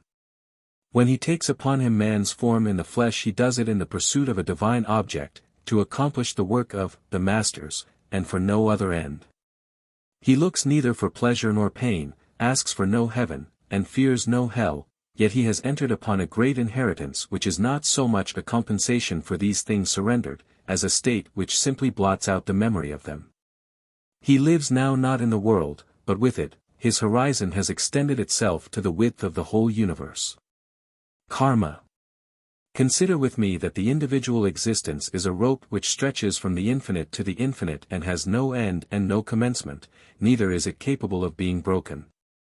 This rope is formed of innumerable fine threads, which, lying closely together, form its thickness. These threads are colorless, are perfect in their qualities of straightness, strength, and levelness. This rope, passing as it does through all places, suffers strange accidents. Very often a thread is caught and becomes attached, or perhaps is only violently pulled away from its even way. Then for a great time it is disordered, and it disorders the whole. Sometimes one is stained with dirt or with color, and not only does the stain run on further than the spot of contact, but it discolors other of the threads. And remember that the threads are living, are like electric wires, more, are like quivering nerves. How far, then, must the stain, the drag awry, be communicated? But eventually the long strands, the living threads which in their unbroken continuity form the individual, pass out of the shadow into the shine. Then the threads are no longer colorless, but golden, once more they lie together, level. Once more harmony is established between them, and from that harmony within the greater harmony is perceived. This illustration presents but a small portion, a single side of the truth, it is less than a fragment. Yet, dwell on it. By its aid you may be led to perceive more. What it is necessary first to understand is, not that the future is arbitrarily formed by any separate acts of the present, but that the whole of the future is in unbroken continuity with the present as the present is with the past. On one plane, from one point of view, the illustration of the rope is correct. It is said that a little attention to occultism produces great karmic results. That is because it is impossible to give any attention to occultism without making a definite choice between what are familiarly called good and evil. The first step in occultism brings the student to the tree of knowledge. He must pluck and eat. He must choose. No longer is he capable of the indecision of ignorance. He goes on either on the good or on the evil path. And to step definitely and knowingly even but one step on either path produces great karmic results. The mass of men walk waveringly, uncertain as to the goal they aim at, their standard of life is indefinite, consequently their karma operates in a confused manner. But when once the threshold of knowledge is reached, the confusion begins to lessen, and consequently the karmic results increase enormously. Because all are acting in the same direction on all the different planes, for the occultist cannot be half-hearted, nor can he return when he has passed the threshold. These things are as impossible as that the man should become the child again. The individuality has approached the state of responsibility by reason of growth, it cannot recede from it. He who would escape from the bondage of karma must raise his individuality out of the shadow into the shine. Must so elevate his existence that these threads do not come in contact with soiling substances, do not become so attached as to be pulled awry. He simply lifts himself out of the region in which karma operates. He does not leave the existence which he is experiencing because of that. The ground may be rough and dirty, or full of rich flowers whose pollen stains, and of sweet substances that cling and become attachments, but overhead there is always the free sky. He who desires to be karmaless must look to the air for a home. And after that to the ether. He who desires to form good karma will meet with many confusions, and in the effort to sow rich seed for his own harvesting may plant 1,000 weeds, and among them the giant. Desire to sow no seed for your own harvesting, desire only to sow that seed the fruit of which shall feed the world. You are part of the world, in giving it food you feed yourself. Yet in even this thought there lurks a great danger which starts forward and faces the disciple, who has for long thought himself working for good, while in his inmost soul he has perceived only evil. That is, he has thought himself to be intending great benefit to the world while all the time he has unconsciously embraced the thought of karma, and the great benefit he works for is for himself. A man may refuse to allow himself to think of reward. But in that very refusal is seen the fact that reward is desired.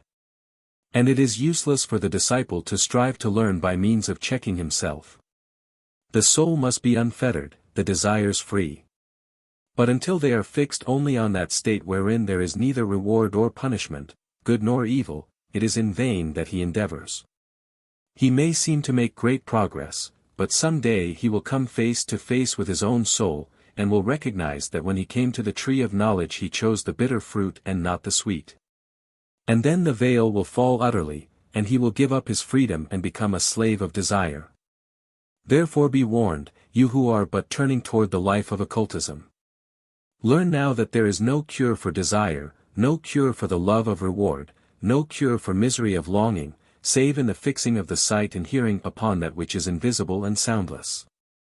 Begin even now to practice it, and so 1,000 serpents will be kept from your path. Live in the eternal. The operations of the actual laws of karma are not to be studied until the disciple has reached the point at which they no longer affect himself.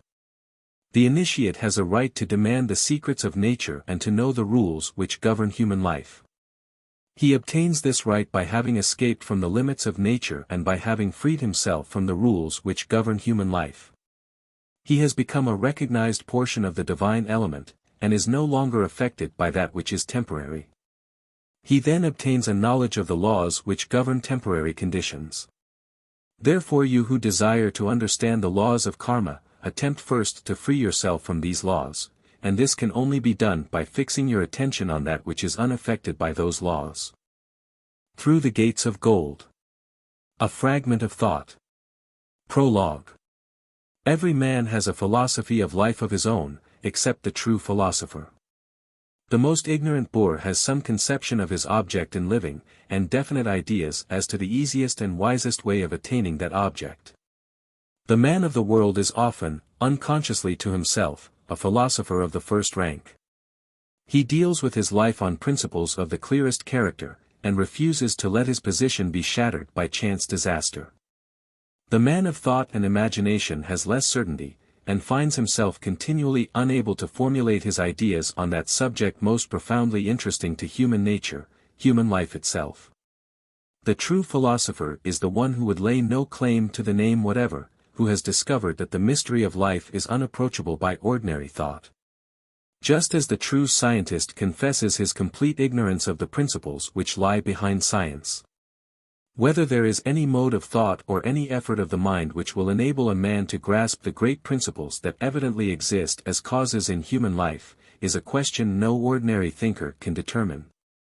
Yet the dim consciousness that there is cause behind the effects we see, that there is order ruling the chaos and sublime harmony pervading the discords, haunts the eager souls of the earth, and makes them long for vision of the unseen and knowledge of the unknowable.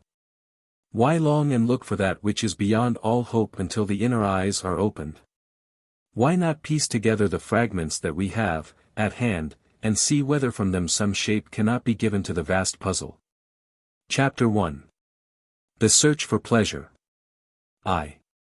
We are all acquainted with that stern thing called misery, which pursues man, and strangely enough, as it seems at first, pursues him with no vague or uncertain method, but with a positive and unbroken pertinacity. Its presence is not absolutely continuous, else man must cease to live, but its pertinacity is without any break. There is always the shadowy form of despair standing behind man ready to touch him with its terrible finger if for too long he finds himself content. What has given this ghastly shape the right to haunt us from the hour we are born until the hour we die? What has given it the right to stand always at our door, keeping that door ajar with its impalpable yet plainly horrible hand, ready to enter at the moment it sees fit? The greatest philosopher that ever lived succumbs before it at last. And he only is a philosopher, in any sane sense, who recognizes the fact that it is irresistible, and knows that like all other men he must suffer soon or late. It is part of the heritage of men, this pain and distress. And he who determines that nothing shall make him suffer, does but cloak himself in a profound and chilly selfishness. This cloak may protect him from pain, it will also separate him from pleasure. If peace is to be found on earth, or any joy in life, it cannot be by closing up the gates of feeling, which admit us to the loftiest and most vivid part of our existence. Sensation, as we obtain it through the physical body, affords us all that induces us to live in that shape. It is inconceivable that any man would care to take the trouble of breathing, unless the act brought with it a sense of satisfaction. So it is with every deed of every instant of our life. We live because it is pleasant even to have the sensation of pain. It is sensation we desire, else we would with one accord taste of the deep waters of oblivion, and the human race would become extinct. If this is the case in the physical life, it is evidently the case with the life of the emotions, the imagination, the sensibilities, all those fine and delicate formations which, with the marvelous recording mechanism of the brain, make up the inner or subtle man. Sensation is that which makes their pleasure, an infinite series of sensations is life to them. Destroy the sensation which makes them wish to persevere in the experiment of living, and there is nothing left. Therefore the man who attempts to obliterate the sense of pain, and who proposes to maintain an equal state whether he is pleased or hurt, strikes at the very root of life, and destroys the object of his own existence. And that must apply, so far as our present reasoning or intuitive powers can show us, to every state, even to that of the Orientals longed for nirvana. This condition can only be one of infinitely subtler and more exquisite sensation, if it is a state at all, and not annihilation. And according to the experience of life from which we are at present able to judge, increased subtlety of sensation means increased vividness, as, for instance, a man of sensibility and imagination feels more in consequence of the unfaithfulness or faithfulness of a friend than can a man of even the grossest physical nature feel through the medium of the senses.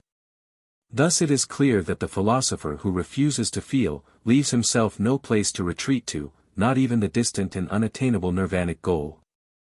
He can only deny himself his heritage of life, which is in other words the right of sensation. If he chooses to sacrifice that which makes him man, he must be content with mere idleness of consciousness, a condition compared to which the oyster's is a life of excitement. But no man is able to accomplish such a feat. The fact of his continued existence proves plainly that he still desires sensation, and desires it in such positive and active form that the desire must be gratified in physical life. It would seem more practical not to deceive one's self by the sham of stoicism, not to attempt renunciation of that with which nothing would induce one to part. Would it not be a bolder policy, a more promising mode of solving the great enigma of existence, to grasp it, to take hold firmly and to demand of it the mystery of itself? If men will but pause and consider what lessons they have learned from pleasure and pain, much might be guessed of that strange thing which causes these effects. But men are prone to turn away hastily from self-study, or from any close analysis of human nature. Yet there must be a science of life as intelligible as any of the methods of the schools. The science is unknown, it is true, and its existence is merely guessed, merely hinted at, by one or two of our more advanced thinkers. The development of a science is only the discovery of what is already in existence. And chemistry is as magical and incredible now to the plowboy as the science of life is to the man of ordinary perceptions. Yet there may be, and there must be, a seer who perceives the growth of the new knowledge as the earliest dabblers in the experiments of the laboratory saw the system of knowledge now attained evolving itself out of nature for man's use and benefit. 2. Doubtless many more would experiment in suicide, as many now do, in order to escape from the burden of life, if they could be convinced that in that manner oblivion might be found. But he who hesitates before drinking the poison from the fear of only inviting change of mode of existence, and perhaps a more active form of misery, is a man of more knowledge than the rash souls who fling themselves wildly on the unknown, trusting to its kindliness. The waters of oblivion are something very different from the waters of death, and the human race cannot become extinct by means of death while the law of birth still operates. Man returns to physical life as the drunkard returns to the flagon of wine, he knows not why, except that he desires the sensation produced by life as the drunkard desires the sensation produced by wine. The true waters of oblivion lie far behind our consciousness, and can only be reached by ceasing to exist in that consciousness, by ceasing to exert the will which makes us full of senses and sensibilities. Why does not the creature man return into that great womb of silence whence he came, and remain in peace, as the unborn child is at peace before the impetus of life has reached it?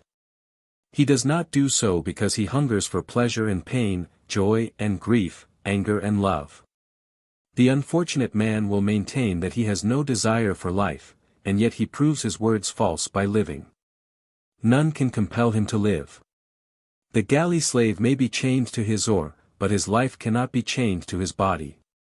The superb mechanism of the human body is as useless as an engine whose fires are not lit, if the will to live ceases, that will which we maintain resolutely and without pause, and which enables us to perform the tasks which otherwise would fill us with dismay, as, for instance, the momently drawing in and giving out of the breath.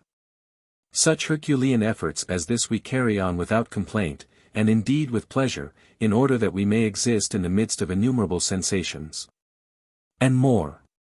We are content, for the most part, to go on without object or aim, without any idea of a goal or understanding of which way we are going. When the man first becomes aware of this aimlessness, and is dimly conscious that he is working with great and constant efforts, and without any idea towards what end those efforts are directed, then descends on him the misery of 19th-century thought. He is lost and bewildered, and without hope. He becomes skeptical, disillusioned, weary, and asks the apparently unanswerable question whether it is indeed worth while to draw his breath for such unknown and seemingly unknowable results. But are these results unknowable? At least, to ask a lesser question, is it impossible to make a guess as to the direction in which our goal lies? 3. This question, born of sadness and weariness, which seems to us essentially part of the spirit of the 19th century, is in fact a question which must have been asked all through the ages. Could we go back throughout history intelligently, no doubt we should find that it came always with the hour when the flower of civilization had blown to its full, and when its petals were but slackly held together. The natural part of man has reached then its utmost height. He has rolled the stone up the hill of difficulty only to watch it roll back again when the summit is reached, as in Egypt, in Rome, in Greece. Why this useless labor? Is it not enough to produce a weariness and sickness unutterable, to be forever accomplishing a task only to see it undone again? Yet that is what man has done throughout history, so far as our limited knowledge reaches. There is one summit to which, by immense and united efforts, he attains, where there is a great and brilliant efflorescence of all the intellectual, mental, and material part of his nature. The climax of sensuous perfection is reached, and then his hold weakens, his power grows less, and he falls back, through despondency in satiety, to barbarism. Why does he not stay on this hilltop he has reached, and look away to the mountains beyond, and resolve to scale those greater heights? Because he is ignorant, and seeing a great glittering in the distance, drops his eyes bewildered and dazzled, and goes back for rest to the shadowy side of his familiar hill. Yet there is now and then one brave enough to gaze fixedly on this glittering, and to decipher something of the shape within it. Poets and philosophers, thinkers and teachers, all those who are the elder brothers of the race, have beheld this sight from time to time, and some among them have recognized in the bewildering glitter the outlines of the gates of gold. Those gates admit us to the sanctuary of man's own nature, to the place whence his life power comes, and where he is priest of the shrine of life. That it is possible to enter here, to pass through those gates, some one or two have shown us. Plato, Shakespeare, and a few other strong ones have gone through and spoken to us in veiled language on the near side of the gates. When the strong man has crossed the threshold he speaks no more to those at the other side. And even the words he utters when he is outside are so full of mystery, so veiled and profound, that only those who follow in his steps can see the light within them. 4. What men desire is to ascertain how to exchange pain for pleasure. That is, to find out in what way consciousness may be regulated in order that the sensation which is most agreeable is the one that is experienced. Whether this can be discovered by dint of human thought is at least a question worth considering. If the mind of man is turned upon any given subject with a sufficient concentration, he obtains illumination with regard to it sooner or later. The particular individual in whom the final illumination appears is called a genius, an inventor, one inspired. But he is only the crown of a great mental work created by unknown men about him, and receding back from him through long vistas of distance. Without them he would not have had his material to deal with. Even the poet requires innumerable poetasters to feed upon. He is the essence of the poetic power of his time, and of the times before him. It is impossible to separate an individual of any species from his kin.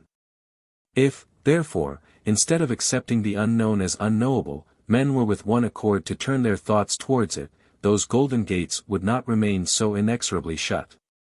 It does but need a strong hand to push them open. The courage to enter them is the courage to search the recesses of one's own nature without fear and without shame. In the fine part, the essence, the flavor of the man, is found the key which unlocks those great gates. And when they open, what is it that is found? Voices here and there in the long silence of the ages speak to answer that question. Those who have passed through have left words behind them as legacies to others of their kin. In these words we can find definite indications of what is to be looked for beyond the gates. But only those who desire to go that way read the meaning hidden within the words. Scholars, or rather scholiasts, read the sacred books of different nations, the poetry and the philosophy left by enlightened minds, and find in it all the merest materiality. Imagination glorifying legends of nature, or exaggerating the psychic possibilities of man, explains to them all that they find in the Bibles of humanity. What is to be found within the words of those books is to be found in each one of us. And it is impossible to find in literature or through any channel of thought that which does not exist in the man who studies. This is of course an evident fact known to all real students. But it has to be especially remembered in reference to this profound and obscure subject, as men so readily believe that nothing can exist for others where they themselves find emptiness. One thing is soon perceived by the man who reads, those who have gone before have not found that the gates of gold lead to oblivion. On the contrary, sensation becomes real for the first time when that threshold is crossed. But it is of a new order, an order unknown to us now, and by us impossible to appreciate without at least some clue as to its character. This clue can be obtained undoubtedly by any student who cares to go through all the literature accessible to us. That mystic books and manuscripts exist, but remain inaccessible simply because there is no man ready to read the first page of any one of them, becomes the conviction of all who have studied the subject sufficiently. For there must be the continuous line all through, we see it go from dense ignorance up to intelligence and wisdom, it is only natural that it should go on to intuitive knowledge and to inspiration. Some scant fragments we have of these great gifts of man, where, then, is the whole of which they must be a part. Hidden behind the thin yet seemingly impassable veil which hides it from us as it hid all science, all art, all powers of man till he had the courage to tear away the screen. That courage comes only of conviction.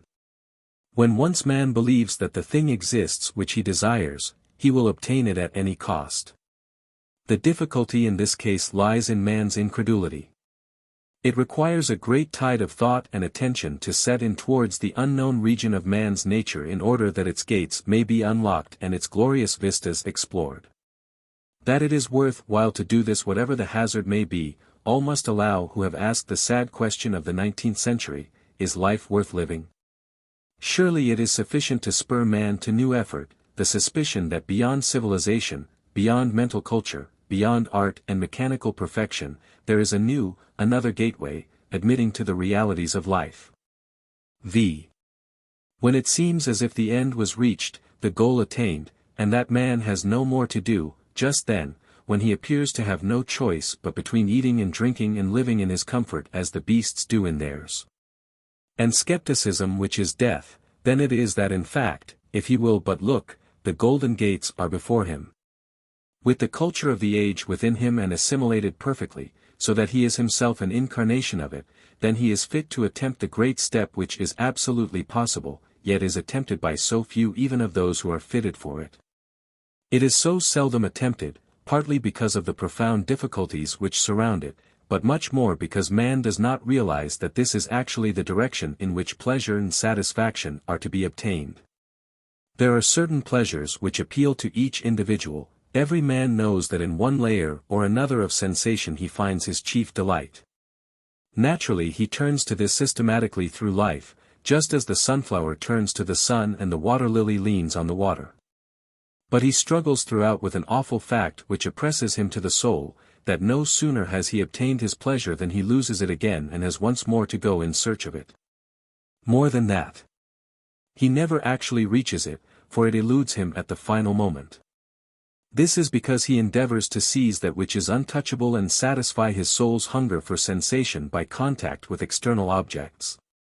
How can that which is external satisfy or even please the inner man, the thing which reigns within and has no eyes for matter, no hands for touch of objects, no senses with which to apprehend that which is outside its magic walls?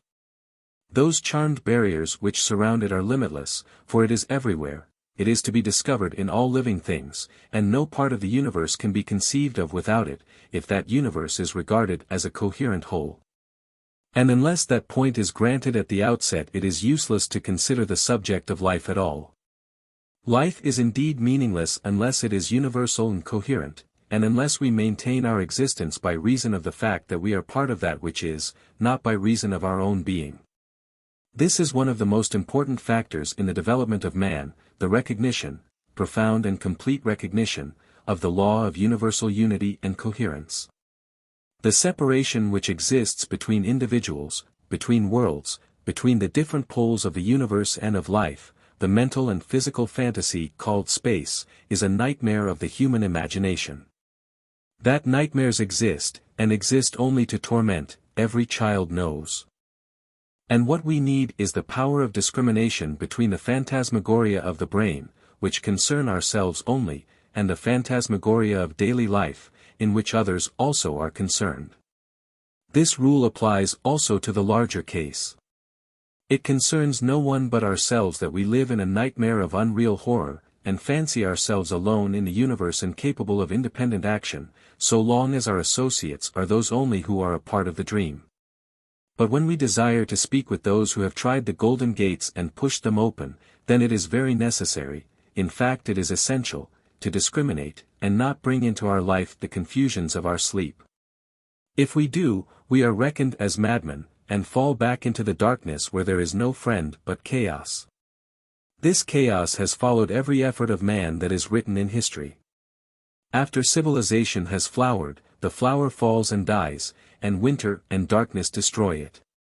While man refuses to make the effort of discrimination which would enable him to distinguish between the shapes of night and the active figures of day, this must inevitably happen.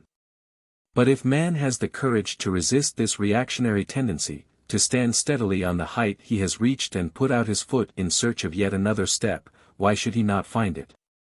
There is nothing to make one suppose the pathway to end at a certain point, except that tradition which has declared it is so, and which men have accepted and hugged to themselves as a justification for their indolence. 6. Indolence is, in fact, the curse of man. As the Irish peasant and the cosmopolitan gypsy dwell in dirt and poverty out of sheer idleness, so does the man of the world live contented in sensuous pleasures for the same reason. The drinking of fine wines, the tasting of delicate food, the love of bright sights and sounds, of beautiful women and admirable surroundings, these are no better for the cultivated man, no more satisfactory as a final goal of enjoyment for him. Then the coarse amusements and gratifications of the boor are for the man without cultivation. There can be no final point, for life in every form is one vast series of fine gradations. And the man who elects to stand still at the point of culture he has reached, and to avow that he can go no further, is simply making an arbitrary statement for the excuse of his indolence. Of course there is a possibility of declaring that the gypsy is content in his dirt and poverty, and, because he is so, is as great a man as the most highly cultured. But he only is so while he is ignorant. The moment light enters the dim mind the whole man turns towards it. So it is on the higher platform, only the difficulty of penetrating the mind, of admitting the light, is even greater.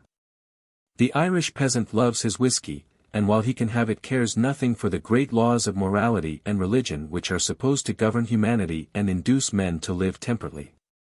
The cultivated gourmand cares only for subtle tastes and perfect flavors, but he is as blind as the merest peasant to the fact that there is anything beyond such gratifications. Like the boor he is deluded by a mirage that oppresses his soul. And he fancies, having once obtained a sensuous joy that pleases him, to give himself the utmost satisfaction by endless repetition, till at last he reaches madness. The bouquet of the wine he loves enters his soul and poisons it, leaving him with no thoughts but those of sensuous desire, and he is in the same hopeless state as the man who dies mad with drink. What good has the drunkard obtained by his madness?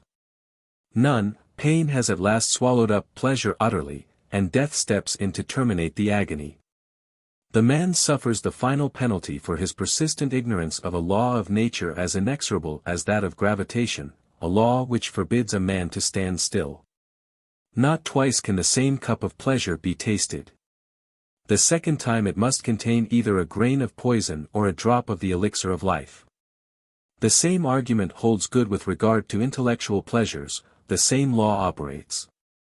We see men who are the flower of their age in intellect, who pass beyond their fellows and tower over them, entering at last upon a fatal treadmill of thought, where they yield to the innate indolence of the soul and begin to delude themselves by the solace of repetition.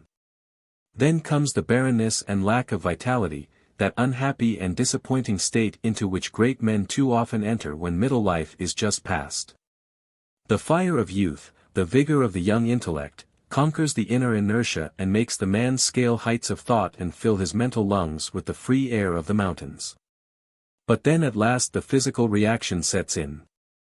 The physical machinery of the brain loses its powerful impetus and begins to relax its efforts, simply because the youth of the body is at an end.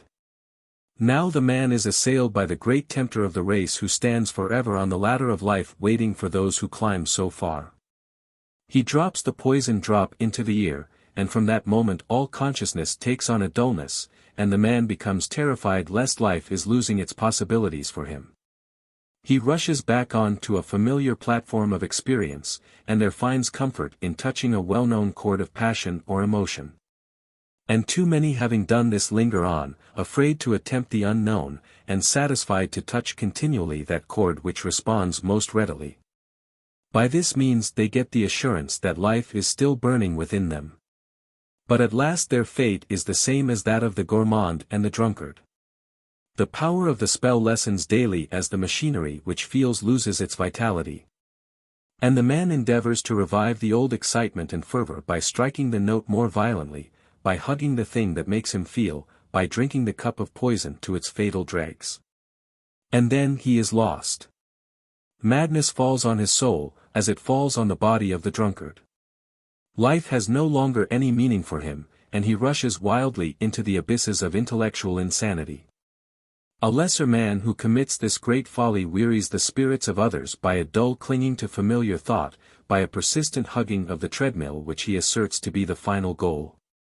The cloud that surrounds him is as fatal as death itself, and men who once sat at his feet turn away grieved, and have to look back at his early words in order to remember his greatness. 7. What is the cure for this misery and waste of effort? Is there one? Surely life itself has a logic in it and a law which makes existence possible, otherwise chaos and madness would be the only state which would be attainable. When a man drinks his first cup of pleasure his soul is filled with the unutterable joy that comes with a fresh sensation. The drop of poison that he puts into the second cup, and which, if he persists in that folly, has to become doubled and trebled till at last the whole cup is poison, that is the ignorant desire for repetition and intensification. This evidently means death, according to all analogy. The child becomes the man, he cannot retain his childhood and repeat and intensify the pleasures of childhood except by paying the inevitable price and becoming an idiot. The plant strikes its roots into the ground and throws up green leaves, then it blossoms and bears fruit. That plant which will only make roots or leaves, pausing persistently in its development, is regarded by the gardener as a thing which is useless and must be cast out.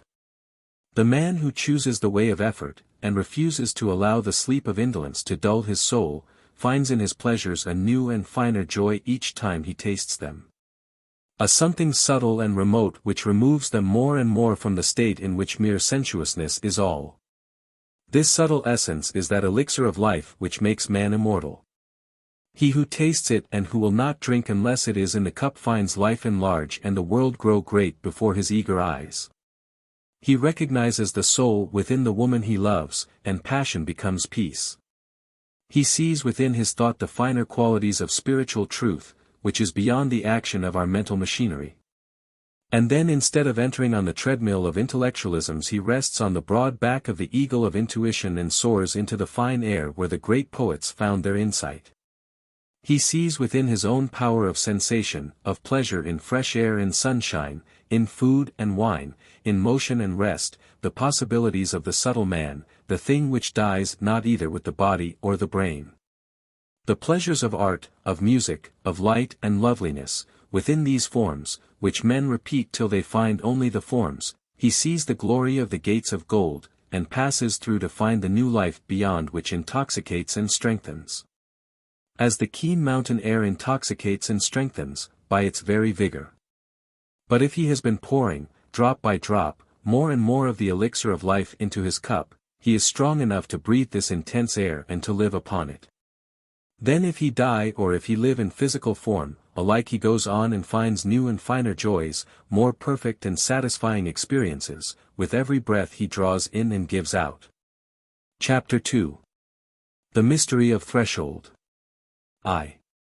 There is no doubt that at the entrance on a new phase of life something has to be given up. The child, when it has become the man, puts away childish things. St. Paul showed in these words, and in many others which he has left us, that he had tasted of the elixir of life, that he was on his way towards the gates of gold. With each drop of the divine draught which is put into the cup of pleasure something is purged away from that cup to make room for the magic drop. For nature deals with her children generously, man's cup is always full to the brim. And if he chooses to taste of the fine and life-giving essence, he must cast away something of the grosser and less sensitive part of himself.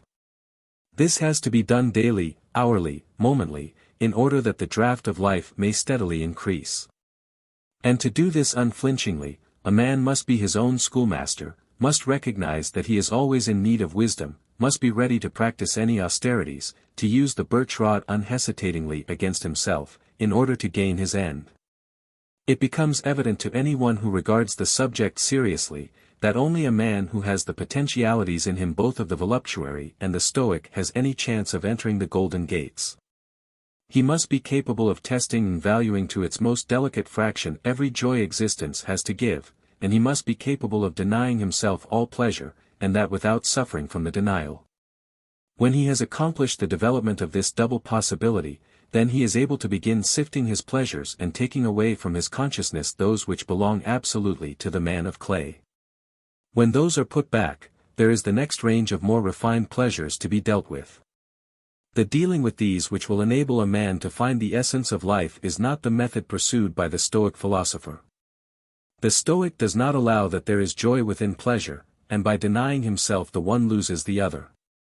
But the true philosopher, who has studied life itself without being bound by any system of thought, sees that the kernel is within the shell, and that, instead of crunching up the whole nut like a gross and indifferent feeder, the essence of the thing is obtained by cracking the shell and casting it away. All emotion, all sensation, lends itself to this process, else it could not be a part of man's development, an essential of his nature. For that there is before him power, life, perfection, and that every portion of his passage thitherwards is crowded with the means of helping him to his goal, can only be denied by those who refuse to acknowledge life as apart from matter. Their mental position is so absolutely arbitrary that it is useless to encounter or combat it. Through all time the unseen has been pressing on the seen, the immaterial overpowering the material. Through all time the signs and tokens of that which is beyond matter have been waiting for the men of matter to test and weigh them. Those who will not do so have chosen the place of pause arbitrarily, and there is nothing to be done but let them remain there undisturbed, working that treadmill which they believe to be the utmost activity of existence. 2. There is no doubt that a man must educate himself to perceive that which is beyond matter, just as he must educate himself to perceive that which is in matter. Every one knows that the early life of a child is one long process of adjustment, of learning to understand the use of the senses with regard to their special provinces, and of practice in the exercise of difficult, complex, yet imperfect organs entirely in reference to the perception of the world of matter. The child is in earnest and works on without hesitation if he means to live. Some infants born into the light of earth shrink from it, and refuse to attack the immense task which is before them, and which must be accomplished in order to make life in matter possible. These go back to the ranks of the unborn. We see them lay down their manifold instrument, the body, and fade into sleep. So it is with the great crowd of humanity when it has triumphed and conquered and enjoyed in the world of matter. The individuals in that crowd, which seem so powerful and confident in its familiar domain, are infants in the presence of the immaterial universe. And we see them, on all sides, daily and hourly, refusing to enter it, sinking back into the ranks of the dwellers in physical life, clinging to the consciousnesses they have experienced and understand. The intellectual rejection of all purely spiritual knowledge is the most marked indication of this indolence, of which thinkers of every standing are certainly guilty. That the initial effort is a heavy one is evident, and it is clearly a question of strength, as well as of willing activity. But there is no way of acquiring this strength, or of using it when acquired, except by the exercise of the will. It is vain to expect to be born into great possessions. In the kingdom of life there is no heredity except from the man's own past. He has to accumulate that which is his. This is evident to any observer of life who uses his eyes without blinding them by prejudice, and even when prejudice is present, it is impossible for a man of sense not to perceive the fact. It is from this that we get the doctrine of punishment and salvation, either lasting through great ages after death, or eternal. This doctrine is a narrow and unintelligent mode of stating the fact in nature that what a man sows that shall he reap. Swedenborg's great mind saw the fact so clearly that he hardened it into a finality in reference to this particular existence. His prejudices making it impossible for him to perceive the possibility of new action when there is no longer the sensuous world to act in. He was too dogmatic for scientific observation, and would not see that, as the spring follows the autumn, and the day the night, so birth must follow death. He went very near the threshold of the gates of gold, and passed beyond mere intellectualism, only to pause at a point but one step farther. The glimpse of the life beyond which he had obtained appeared to him to contain the universe. And on his fragment of experience he built up a theory to include all life, and refused progress beyond that state or any possibility outside it. This is only another form of the weary treadmill. But Swedenborg stands foremost in the crowd of witnesses to the fact that the golden gates exist and can be seen from the heights of thought, and he has cast us a faint surge of sensation from their threshold. 3. When once one has considered the meaning of those gates, it is evident that there is no other way out of this form of life except through them. They only can admit man to the place where he becomes the fruit of which manhood is the blossom.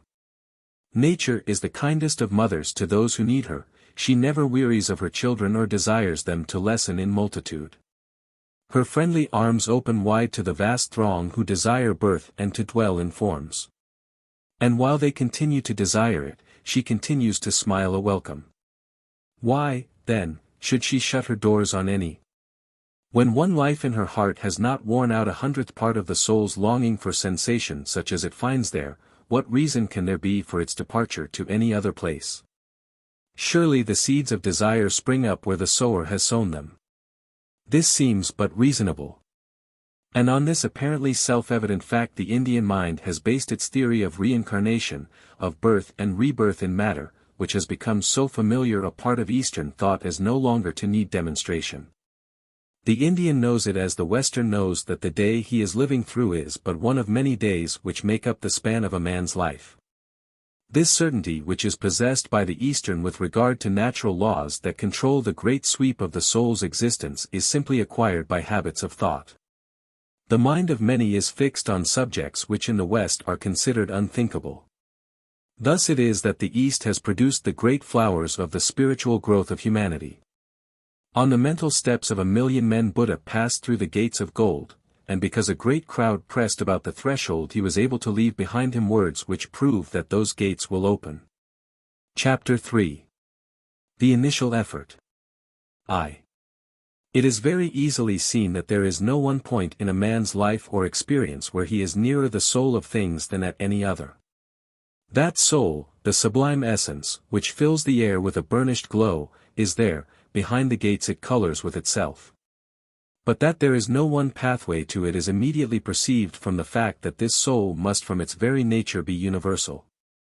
The gates of gold do not admit to any special place, what they do is to open for egress from a special place. Man passes through them when he casts off his limitation.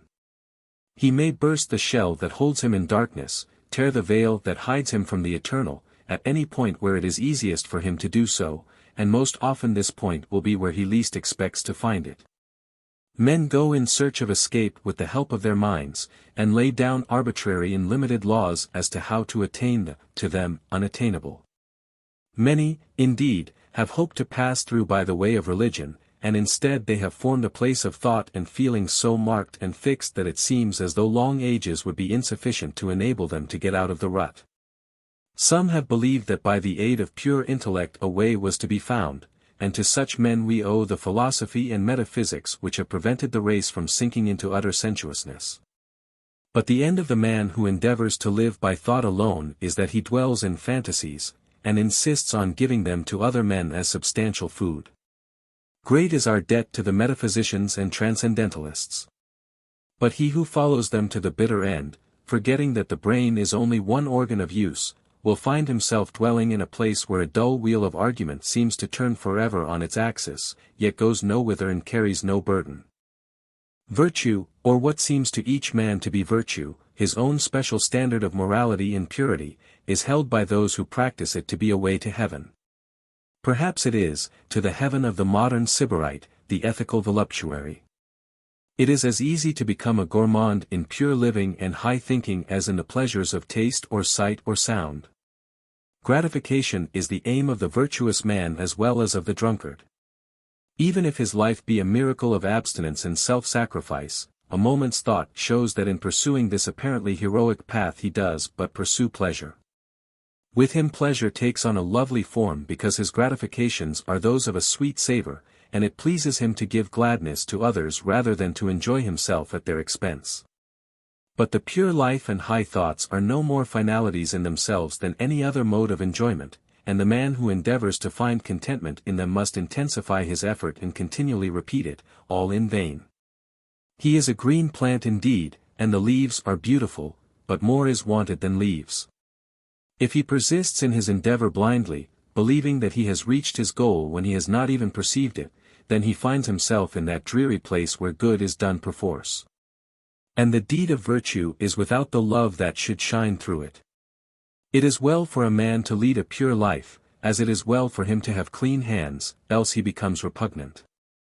But virtue as we understand it now can no more have any special relation to the state beyond that to which we are limited than any other part of our constitution. Spirit is not a gas created by matter, and we cannot create our future by forcibly using one material agent and leaving out the rest. Spirit is the great life on which matter rests, as does the rocky world on the free and fluid ether. Whenever we can break our limitations we find ourselves on that marvelous shore where Wordsworth once saw the gleam of the gold. When we enter there all the present must disappear alike, virtue and vice, thought and sense. That a man reaps what he has sown must of course be true also. He has no power to carry virtue, which is of the material life, with him, yet the aroma of his good deeds is a far sweeter sacrifice than the odor of crime and cruelty. Yet it may be, however, that by the practice of virtue he will fetter himself into one groove, one changeless fashion of life in matter, so firmly that it is impossible for the mind to conceive that death is a sufficient power to free him. And cast him upon the broad and glorious ocean, a sufficient power to undo for him the inexorable and heavy latch of the golden gate. And sometimes the man who has sinned so deeply that his whole nature is scarred and blackened by the fierce fire of selfish gratification is at last so utterly burned out and charred that from the very vigor of the passion light leaps forth. It would seem more possible for such a man at least to reach the threshold of the gates than for the mere ascetic or philosopher. But it is little use to reach the threshold of the gates without the power to pass through. And that is all that the sinner can hope to do by the dissolution of himself which comes from seeing his own soul. At least this appears to be so, inevitably because his condition is negative. The man who lifts the latch of the golden gate must do so with his own strong hand, must be absolutely positive. This we can see by analogy. In everything else in life, in every new step or development, it is necessary for a man to exercise his most dominant will in order to obtain it fully. Indeed in many cases, though he has every advantage and though he use his will to some extent, he will fail utterly of obtaining what he desires from lack of the final and unconquerable resolution. No education in the world will make a man an intellectual glory to his age, even if his powers are great. For unless he positively desires to seize the flower of perfection, he will be but a dry scholar, a dealer in words, a proficient in mechanical thought, and a mere wheel of memory. And the man who has this positive quality in him will rise in spite of adverse circumstances, will recognize and seize upon the tide of thought which is his natural food, and will stand as a giant at last in the place he willed to reach. We see this practically every day in all walks of life. Wherefore it does not seem possible that the man who has simply succeeded through the passions in wrecking the dogmatic and narrow part of his nature should pass through those great gates. But as he is not blinded by prejudice, nor has fastened himself to any treadmill of thought, nor caught the wheel of his soul in any deep rut of life, it would seem that if once the positive will might be born within him, he could at some time not hopelessly far distant lift his hand to the latch.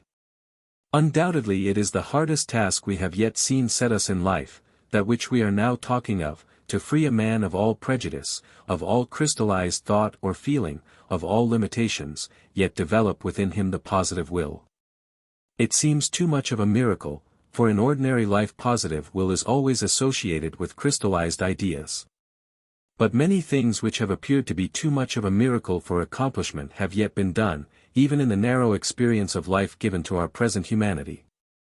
All the past shows us that difficulty is no excuse for dejection, much less for despair, else the world would have been without the many wonders of civilization.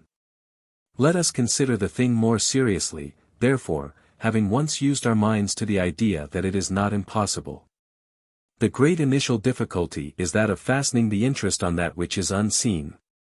Yet, this is done every day, and we have only to observe how it is done in order to guide our own conduct.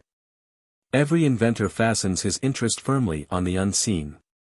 And it entirely depends on the firmness of that attachment whether he is successful or whether he fails. The poet who looks on to his moment of creation as that for which he lives, sees that which is invisible and hears that which is soundless. Probably in this last analogy there is a clue as to the mode by which success in this voyage to the unknown bourne, whence, indeed, no traveler returns, is attained. It applies also to the inventor and to all who reach out beyond the ordinary mental and psychical level of humanity. The clue lies in that word, creation. 2. The words, to create, are often understood by the ordinary mind to convey the idea of evolving something out of nothing. This is clearly not its meaning. We are mentally obliged to provide our Creator with chaos from which to produce the worlds. The tiller of the soil, who is the typical producer of social life, must have his material, his earth, his sky, rain, and sun, and the seeds to place within the earth. Out of nothing he can produce nothing. Out of a void nature cannot arise. There is that material beyond, behind, or within, from which she is shaped by our desire for a universe. It is an evident fact that the seeds and the earth, air, and water which cause them to germinate exist on every plane of action. If you talk to an inventor, you will find that far ahead of what he is now doing he can always perceive some other thing to be done which he cannot express in words because as yet he has not drawn it into our present world of objects. That knowledge of the unseen is even more definite in the poet, and more inexpressible until he has touched it with some part of that consciousness which he shares with other men. But in strict proportion to his greatness he lives in the consciousness which the ordinary man does not even believe can exist, the consciousness which dwells in the greater universe, which breathes in the vaster air, which beholds a wider earth and sky, and snatches seeds from plants of giant growth. It is this place of consciousness that we need to reach out to. That it is not reserved only for men of genius is shown by the fact that martyrs and heroes have found it and dwelt in it. It is not reserved for men of genius only, but it can only be found by men of great soul. In this fact there is no need for discouragement. Greatness in man is popularly supposed to be a thing inborn. This belief must be a result of want of thought, of blindness to facts of nature. Greatness can only be attained by growth, that is continually demonstrated to us. Even the mountains, even the firm globe itself, these are great by dint of the mode of growth peculiar to that state of materiality, accumulation of atoms. As the consciousness inherent in all existing forms passes into more advanced forms of life it becomes more active, and in proportion it acquires the power of growth by assimilation instead of accumulation. Looking at existence from this special point of view, which indeed is a difficult one to maintain for long, as we habitually look at life in planes and forget the great lines which connect and run through these, we immediately perceive it to be reasonable to suppose that as we advance beyond our present standpoint the power of growth by assimilation will become greater and probably change into a method yet more rapid, easy, and unconscious. The universe is, in fact, full of magnificent promise for us, if we will but lift our eyes and see. It is that lifting of the eyes which is the first need and the first difficulty. We are so apt readily to be content with what we see within touch of our hands. It is the essential characteristic of the man of genius that he is comparatively indifferent to that fruit which is just within touch, and hungers for that which is afar on the hills. In fact, he does not need the sense of contact to arouse longing. He knows that this distant fruit, which he perceives without the aid of the physical senses, is a subtler and a stronger food than any which appeals to them. And how is he rewarded? When he tastes that fruit, how strong and sweet is its flavor, and what a new sense of life rushes upon him. For in recognizing that flavor he has recognized the existence of the subtle senses, those which feed the life of the inner man. And it is by the strength of that inner man, and by his strength only, that the latch of the golden gates can be lifted. In fact, it is only by the development and growth of the inner man that the existence of these gates, and of that to which they admit, can be even perceived. While man is content with his gross senses and cares nothing for his subtle ones, the gates remain literally invisible. As to the boor, the gateway of the intellectual life is as a thing uncreate and non-existent, so to the man of the gross senses, even if his intellectual life is active, that which lies beyond is uncreate and non-existent. Only because he does not open the book. To the servant who dusts the scholar's library, the closed volumes are meaningless. They do not even appear to contain a promise unless he also is a scholar, not merely a servant. It is possible to gaze throughout eternity upon a shut exterior from sheer indolence, mental indolence, which is incredulity, and which at last men learn to pride themselves on. They call it skepticism, and talk of the reign of reason. It is no more a state to justify pride than that of the Eastern Sybarite who will not even lift his food to his mouth. He is reasonable also in that he sees no value in activity, and therefore does not exercise it. So with the skeptic. Decay follows the condition of inaction, whether it be mental, psychic, or physical. 3. And now let us consider how the initial difficulty of fastening the interest on that which is unseen is to be overcome. Our gross senses refer only to that which is objective in the ordinary sense of the word, but just beyond this field of life there are finer sensations which appeal to finer senses. Here we find the first clue to the stepping stones we need. Man looks from this point of view like a point where many rays or lines center.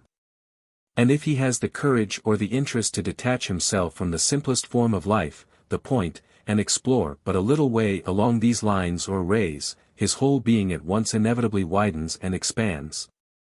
The man begins to grow in greatness.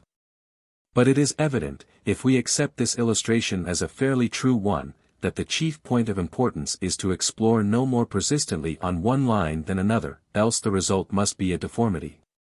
We all know how powerful is the majesty and personal dignity of a forest tree which has had air enough to breathe, and room for its widening roots, and inner vitality with which to accomplish its unceasing task. It obeys the perfect natural law of growth, and the peculiar awe it inspires arises from this fact. How is it possible to obtain recognition of the inner man, to observe its growth and foster it? Let us try to follow a little way the clue we have obtained, though words will probably soon be useless. We must each travel alone and without aids, as the traveler has to climb alone when he nears the summit of the mountain. No beast of burden can help him there, neither can the gross senses or anything that touches the gross senses help him here. But for a little distance words may go with us. The tongue recognizes the value of sweetness or piquancy in food. To the man whose senses are of the simplest order there is no other idea of sweetness than this. But a finer essence, a more highly placed sensation of the same order, is reached by another perception. The sweetness on the face of a lovely woman, or in the smile of a friend, is recognized by the man whose inner senses have even a little, a mere stirring of, vitality. To the one who has lifted the golden latch, the spring of sweet waters, the fountain itself whence all softness arises, is opened and becomes part of his heritage. But before this fountain can be tasted, or any other spring reached, any source found, a heavy weight has to be lifted from the heart, an iron bar which holds it down and prevents it from arising in its strength. The man who recognizes the flow of sweetness from its source through nature, through all forms of life, he has lifted this, he has raised himself into that state in which there is no bondage. He knows that he is a part of the great whole, and it is this knowledge which is his heritage. It is through the breaking asunder of the arbitrary bond which holds him to his personal center that he comes of age and becomes ruler of his kingdom. As he widens out, reaching by manifold experience along those lines which center at the point where he stands embodied, he discovers that he has touch with all life, that he contains within himself the whole. And then he has but to yield himself to the great force which we call good, to clasp it tightly with the grasp of his soul, and he is carried swiftly on to the great, wide waters of real living. What are those waters? In our present life we have but the shadow of the substance. No man loves without satiety, no man drinks wine without return of thirst. Hunger and longing darken the sky and make the earth unfriendly. What we need is an earth that will bear living fruit, a sky that will be always full of light. Needing this positively, we shall surely find it. Chapter 4. The Meaning of Pain. I. Look into the deep heart of life, whence pain comes to darken men's lives. She is always on the threshold, and behind her stands despair. What are these two gaunt figures, and why are they permitted to be our constant followers? It is we who permit them, we who order them, as we permit and order the action of our bodies, and we do so as unconsciously. But by scientific experiment and investigation we have learned much about our physical life, and it would seem as if we can obtain at least as much result with regard to our inner life by adopting similar methods. Pain arouses, softens, breaks, and destroys. Regarded from a sufficiently removed standpoint, it appears as medicine, as a knife, as a weapon, as a poison, in turn. It is an implement, a thing which is used, evidently. What we desire to discover is, who is the user, what part of ourselves is it that demands the presence of this thing so hateful to the rest. Medicine is used by the physician, the knife by the surgeon. But the weapon of destruction is used by the enemy, the hater. Is it, then, that we do not only use means, or desire to use means, for the benefit of our souls, but that also we wage warfare within ourselves, and do battle in the inner sanctuary? It would seem so. For it is certain that if man's will relaxed with regard to it he would no longer retain life in that state in which pain exists. Why does he desire his own hurt? The answer may at first sight seem to be that he primarily desires pleasure, and so is willing to continue on that battlefield where it wages war with pain for the possession of him, hoping always that pleasure will win the victory and take him home to herself. This is but the external aspect of the man's state. In himself he knows well that pain is co-ruler with pleasure, and that though the war wages always it never will be won. The superficial observer concludes that man submits to the inevitable. But that is a fallacy not worthy of discussion. A little serious thought shows us that man does not exist at all except by exercise of his positive qualities. It is but logical to suppose that he chooses the state he will live in by the exercise of those same qualities. Granted, then, for the sake of our argument, that he desires pain, why is it that he desires anything so annoying to himself? 2. If we carefully consider the constitution of man and its tendencies, it would seem as if there were two definite directions in which he grows. He is like a tree which strikes its roots into the ground while it throws up young branches towards the heavens. These two lines which go outward from the central personal point are to him clear, definite, and intelligible. He calls one good and the other evil. But man is not, according to any analogy, observation, or experience, a straight line.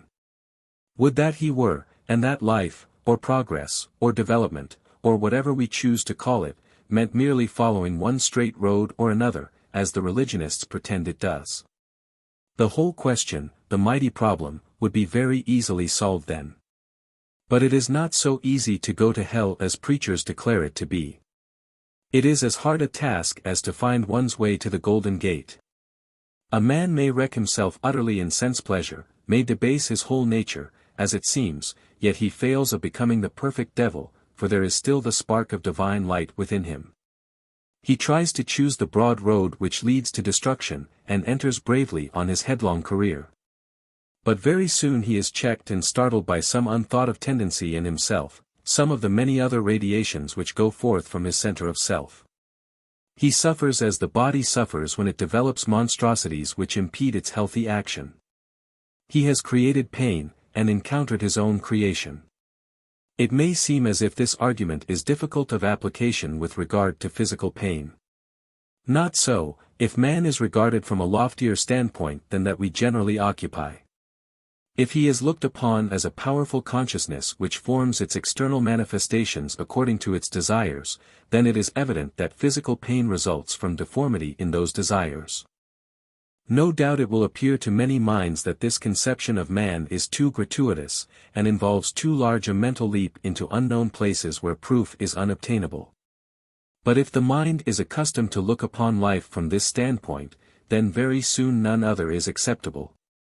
The threads of existence, which to the purely materialistic observer appear hopelessly entangled, become separated and straightened, so that a new intelligibleness illumines the universe.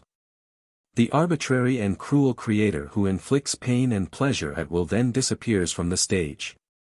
And it is well, for he is indeed an unnecessary character, and, worse still, is a mere creature of straw, who cannot even strut upon the boards without being upheld on all sides by dogmatists. Man comes into this world, surely, on the same principle that he lives in one city of the earth or another. At all events, if it is too much to say that this is so, one may safely ask, why is it not so? There is neither for nor against which will appeal to the materialist, or which would weigh in a court of justice. But I aver this in favor of the argument, that no man having once seriously considered it can go back to the formal theories of the skeptics. It is like putting on swaddling clothes again. Granting, then, for the sake of this argument, that man is a powerful consciousness who is his own creator, his own judge, and within whom lies all life in potentiality, even the ultimate goal. Then let us consider why he causes himself to suffer. If pain is the result of uneven development, of monstrous growths, of defective advance at different points, why does man not learn the lesson which this should teach him, and take pains to develop equally? It would seem to me as if the answer to this question is that this is the very lesson which the human race is engaged in learning. Perhaps this may seem too bold a statement to make in the face of ordinary thinking, which either regards man as a creature of chance dwelling in chaos, or as a soul bound to the inexorable wheel of a tyrant's chariot and hurried on either to heaven or to hell. But such a mode of thought is after all but the same as that of the child who regards his parents as the final arbiters of his destinies, and in fact the gods or demons of his universe. As he grows he casts aside this idea, finding that it is simply a question of coming of age, and that he is himself the king of life like any other man. So it is with the human race. It is king of its world, arbiter of its own destiny, and there is none to say it nay. Who talk of providence and chance have not paused to think. Destiny, the inevitable, does indeed exist for the race and for the individual. But who can ordain this save the man himself? There is no clue in heaven or earth to the existence of any ordainer other than the man who suffers or enjoys that which is ordained. We know so little of our own constitution, we are so ignorant of our divine functions, that it is impossible for us yet to know how much or how little we are actually fate itself. But this at all events we know, that so far as any provable perception goes, no clue to the existence of an ordainer has yet been discovered.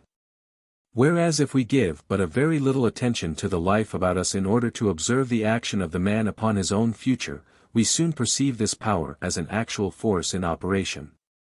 It is visible, although our range of vision is so very limited.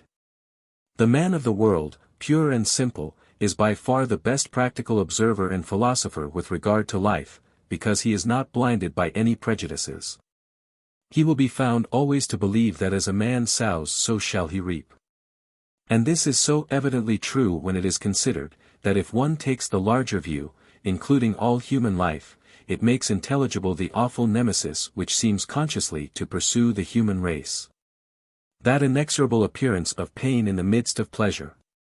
The great Greek poets saw this apparition so plainly that their recorded observation has given to us younger and blinder observers the idea of it. It is unlikely that so materialistic a race as that which has grown up all over the West would have discovered for itself the existence of this terrible factor in human life without the assistance of the older poets, the poets of the past. And in this we may notice, by the way, one distinct value of the study of the classics, that the great ideas and facts about human life which the superb ancients put into their poetry shall not be absolutely lost as are their arts. No doubt the world will flower again, and greater thoughts and more profound discoveries than those of the past will be the glory of the men of the future efflorescence. But until that far-off day comes we cannot prize too dearly the treasures left us. There is one aspect of the question which seems at first sight positively to negative this mode of thought. And that is the suffering in the apparently purely physical body of the dumb beings, young children, idiots, animals, and their desperate need of the power which comes of any sort of knowledge to help them through their sufferings. The difficulty which will arise in the mind with regard to this comes from the untenable idea of the separation of the soul from the body. It is supposed by all those who look only at material life, and especially by the physicians of the flesh, that the body and the brain are a pair of partners who live together hand in hand and react one upon another. Beyond that they recognize no cause and therefore allow of none. They forget that the brain and the body are as evidently mere mechanism as the hand or the foot. There is the inner man, the soul, behind, using all these mechanisms. And this is as evidently the truth with regard to all the existences we know of as with regard to man himself. We cannot find any point in the scale of being at which soul causation ceases or can cease. The dull oyster must have that in him which makes him choose the inactive life he leads, none else can choose it for him but the soul behind, which makes him be. How else can he be where he is, or be at all? Only by the intervention of an impossible creator called by some name or other. It is because man is so idle, so indisposed to assume or accept responsibility, that he falls back upon this temporary makeshift of a creator. It is temporary indeed, for it can only last during the activity of the particular brain power which finds its place among us. When the man drops this mental life behind him, he of necessity leaves with it its magic lantern and the pleasant illusions he has conjured up by its aid. That must be a very uncomfortable moment, and must produce a sense of nakedness not to be approached by any other sensation. It would seem as well to save one's self this disagreeable experience by refusing to accept unreal phantasms as things of flesh and blood and power. Upon the shoulders of the Creator man likes to thrust the responsibility not only of his capacity for sinning and the possibility of his salvation, but of his very life itself, his very consciousness. It is a poor Creator that he thus contents himself with, one who is pleased with a universe of puppets, and amused by pulling their strings. If he is capable of such enjoyment, he must yet be in his infancy. Perhaps that is so, after all. The God within us is in his infancy, and refuses to recognize his high estate. If indeed the soul of man is subject to the laws of growth, of decay, and of rebirth as to its body, then there is no wonder at its blindness. But this is evidently not so, for the soul of man is of that order of life which causes shape and form, and is unaffected itself by these things, of that order of life which like the pure, the abstract flame burns wherever it is lit. This cannot be changed or affected by time, and is of its very nature superior to growth and decay. It stands in that primeval place which is the only throne of God, that place whence forms of life emerge and to which they return. That place is the central point of existence, where there is a permanent spot of life as there is in the midst of the heart of man. It is by the equal development of that, first by the recognition of it, and then by its equal development upon the many radiating lines of experience, that man is at last enabled to reach the golden gate and lift the latch. The process is the gradual recognition of the God in himself. The goal is reached when that Godhood is consciously restored to its right glory. 3. The first thing which it is necessary for the soul of man to do in order to engage in this great endeavor of discovering true life is the same thing that the child first does in its desire for activity in the body. He must be able to stand. It is clear that the power of standing, of equilibrium, of concentration, of uprightness, in the soul, is a quality of a marked character. The word that presents itself most readily as descriptive of this quality is confidence. To remain still amid life and its changes, and stand firmly on the chosen spot, is a feat which can only be accomplished by the man who has confidence in himself and in his destiny. Otherwise, the hurrying forms of life, the rushing tide of men, the great floods of thought, must inevitably carry him with them, and then he will lose that place of consciousness whence it was possible to start on the great enterprise. For it must be done knowingly, and without pressure from without, this act of the newborn man. All the great ones of the earth have possessed this confidence, and have stood firmly on that place which was to them the one solid spot in the universe. To each man this place is of necessity different.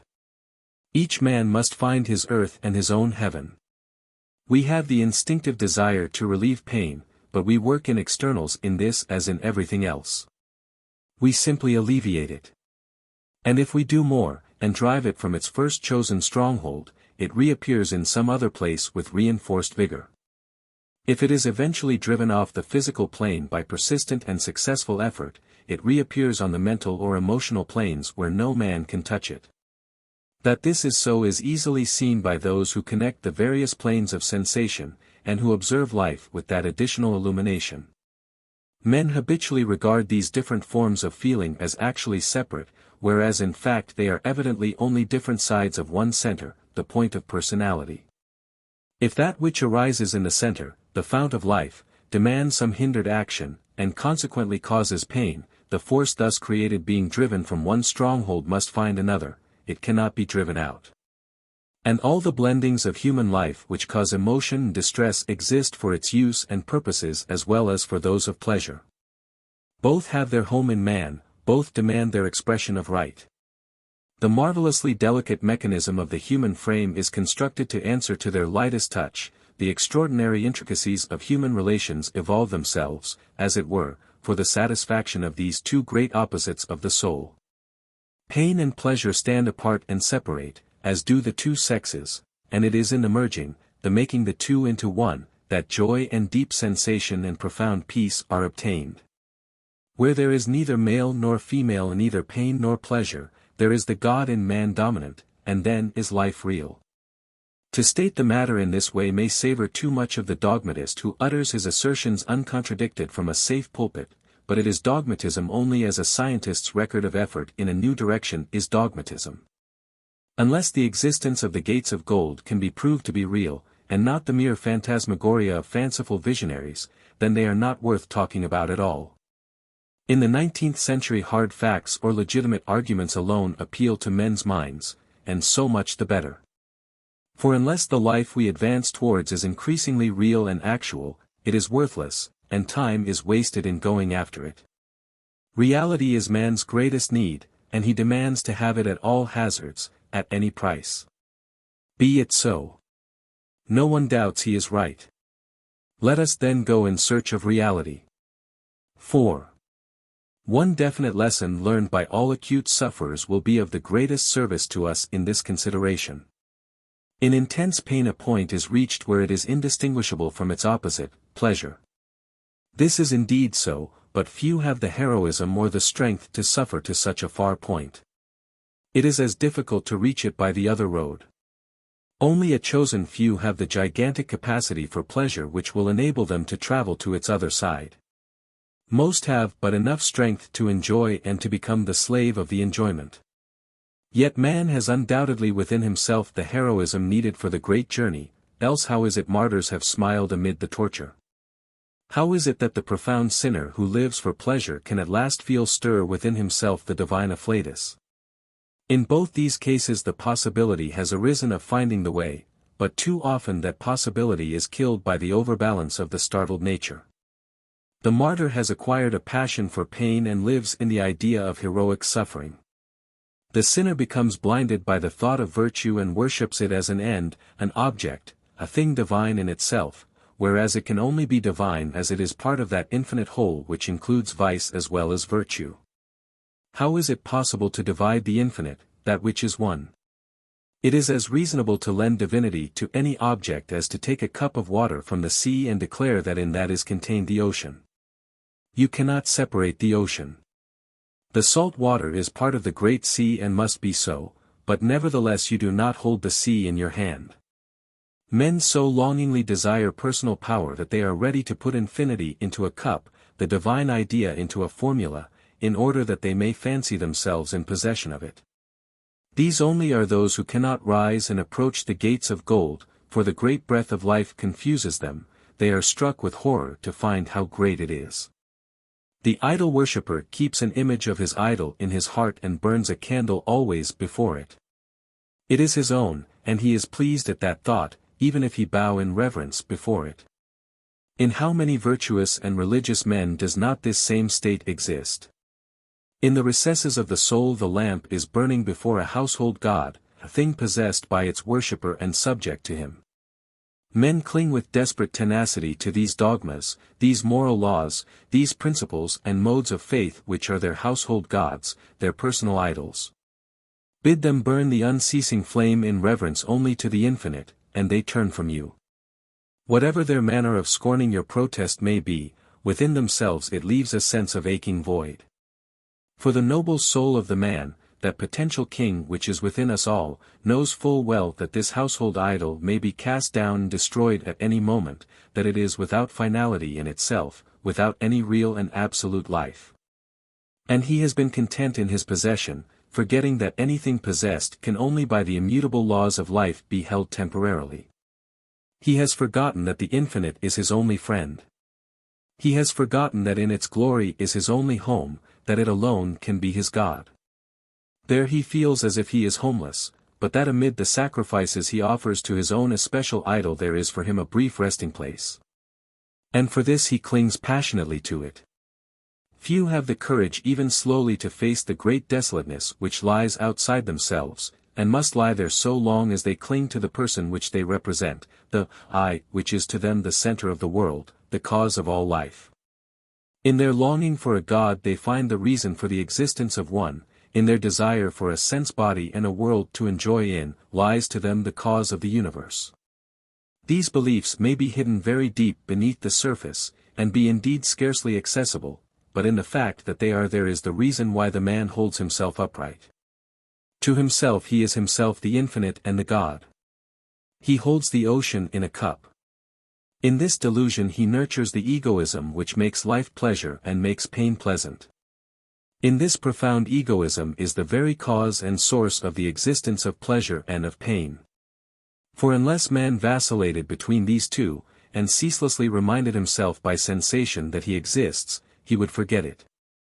And in this fact lies the whole answer to the question, why does man create pain for his own discomfort? The strange and mysterious fact remains unexplained as yet, that man in so deluding himself is merely interpreting nature backwards and putting into the words of death the meaning of life. For that man does indeed hold within him the infinite, and that the ocean is really in the cup, is an incontestable truth, but it is only so because the cup is absolutely non-existent. It is merely an experience of the infinite, having no permanence, liable to be shattered at any instant. It is in the claiming of reality and permanence for the four walls of his personality, that man makes the vast blunder which plunges him into a prolonged series of unfortunate incidents. And intensifies continually the existence of his favorite forms of sensation. Pleasure and pain become to him more real than the great ocean of which he is a part and where his home is. He perpetually knocks himself painfully against these walls where he feels, and his tiny self oscillates within his chosen prison. Chapter 5. The Secret of Strength. Strength to step forward is the primary need of him who has chosen his path. Where is this to be found? Looking round, it is not hard to see where other men find their strength. Its source is profound conviction. Through this great moral power is brought to birth in the natural life of the man that which enables him, however frail he may be, to go on and conquer. Conquer what? Not continents, not worlds, but himself. Through that supreme victory is obtained the entrance to the whole, where all that might be conquered and obtained by effort becomes at once not his, but himself. To put on armor and go forth to war, taking the chances of death in the hurry of the fight, is an easy thing. To stand still amid the jangle of the world, to preserve stillness within the turmoil of the body, to hold silence amid the thousand cries of the senses and desires, and then, stripped of all armor and without hurry or excitement, take the deadly serpent of self and kill it, is no easy thing. Yet that is what has to be done, and it can only be done in the moment of equilibrium when the enemy is disconcerted by the silence. But there is needed for this supreme moment a strength such as no hero of the battlefield needs. A great soldier must be filled with the profound convictions of the justness of his cause and the rightness of his method. The man who wars against himself and wins the battle can do it only when he knows that in that war he is doing the one thing which is worth doing, and when he knows that in doing it he is winning heaven and hell as his servitors. Yes, he stands on both. He needs no heaven where pleasure comes as a long-promised reward, he fears no hell where pain waits to punish him for his sins.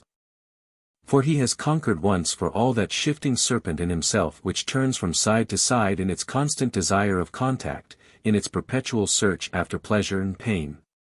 Never again, the victory once really won, can he tremble or grow exultant at any thought of that which the future holds. Those burning sensations which seem to him to be the only proofs of his existence are his no longer. How, then, can he know that he lives? He knows it only by argument. And in time he does not care to argue about it. For him there is then peace, and he will find in that peace the power he has coveted. Then he will know what is that faith which can remove mountains. 2. Religion holds a man back from the path, prevents his stepping forward, for various very plain reasons. First, it makes the vital mistake of distinguishing between good and evil. Nature knows no such distinction. And the moral and social laws set us by our religions are as temporary, as much a thing of our own special mode and form of existence, as are the moral and social laws of the ants or the bees. We pass out of that state in which these things appear to be final, and we forget them forever. This is easily shown, because a man of broad habits of thought and of intelligence must modify his code of life when he dwells among another people. These people among whom he is an alien have their own deep-rooted religions and hereditary convictions, against which he cannot offend. Unless his is an abjectly narrow and unthinking mind, he sees that their form of law and order is as good as his own. What then can he do but reconcile his conduct gradually to their rules? And then if he dwells among them many years the sharp edge of difference is worn away, and he forgets at last where their faith ends and his commences.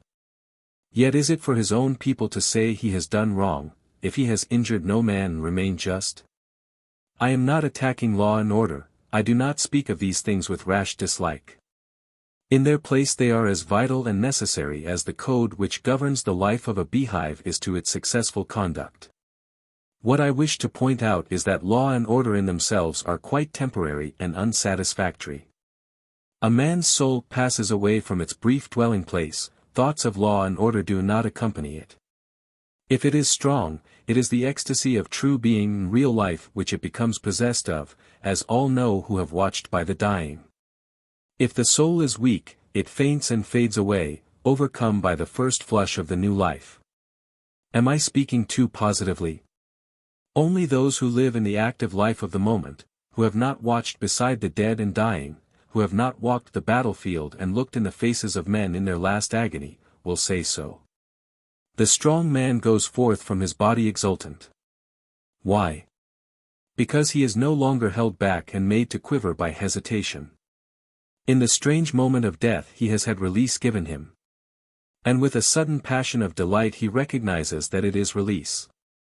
Had he been sure of this before, he would have been a great sage, a man to rule the world, for he would have had the power to rule himself and his own body. That release from the chains of ordinary life can be obtained as easily during life as by death. It only needs a sufficiently profound conviction to enable the man to look on his body with the same emotions as he would look on the body of another man, or on the bodies of 1,000 men. In contemplating a battlefield it is impossible to realize the agony of every sufferer. Why, then, realize your own pain more keenly than another's? Mass the whole together, and look at it all from a wider standpoint than that of the individual life. That you actually feel your own physical wound is a weakness of your limitation.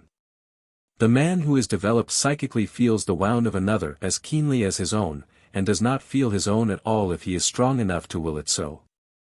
Everyone who has examined at all seriously into psychic conditions knows this to be a fact, more or less marked, according to the psychic development.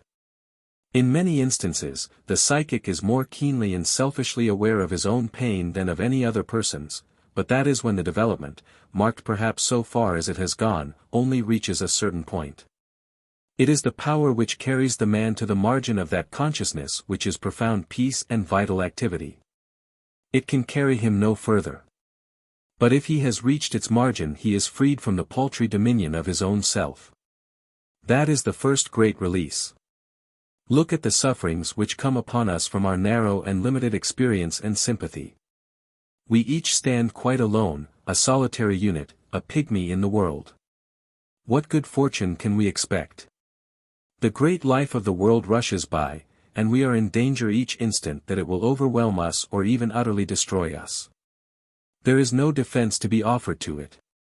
No opposition army can be set up, because in this life every man fights his own battle against every other man, and no two can be united under the same banner. There is only one way of escape from this terrible danger which we battle against every hour.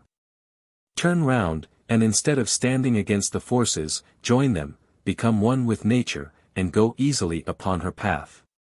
Do not resist or resent the circumstances of life any more than the plants present the rain and the wind.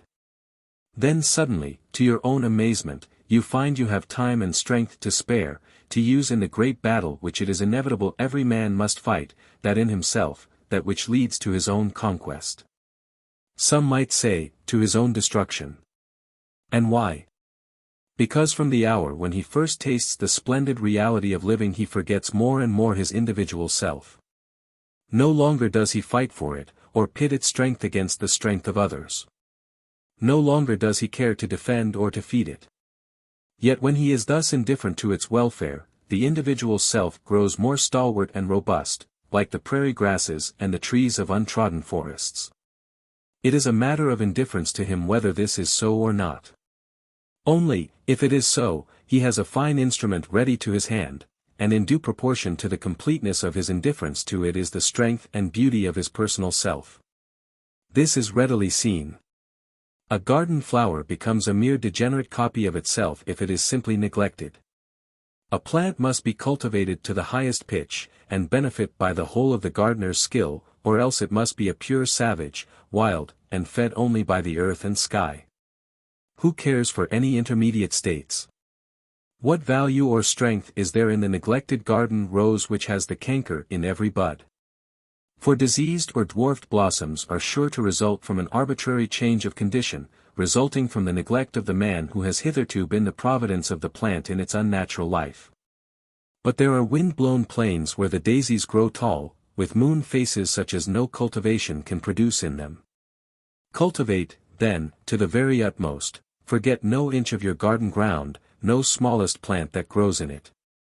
Make no foolish pretense nor fond mistake in the fancy that you are ready to forget it, and so subject it to the frightful consequences of half-measures.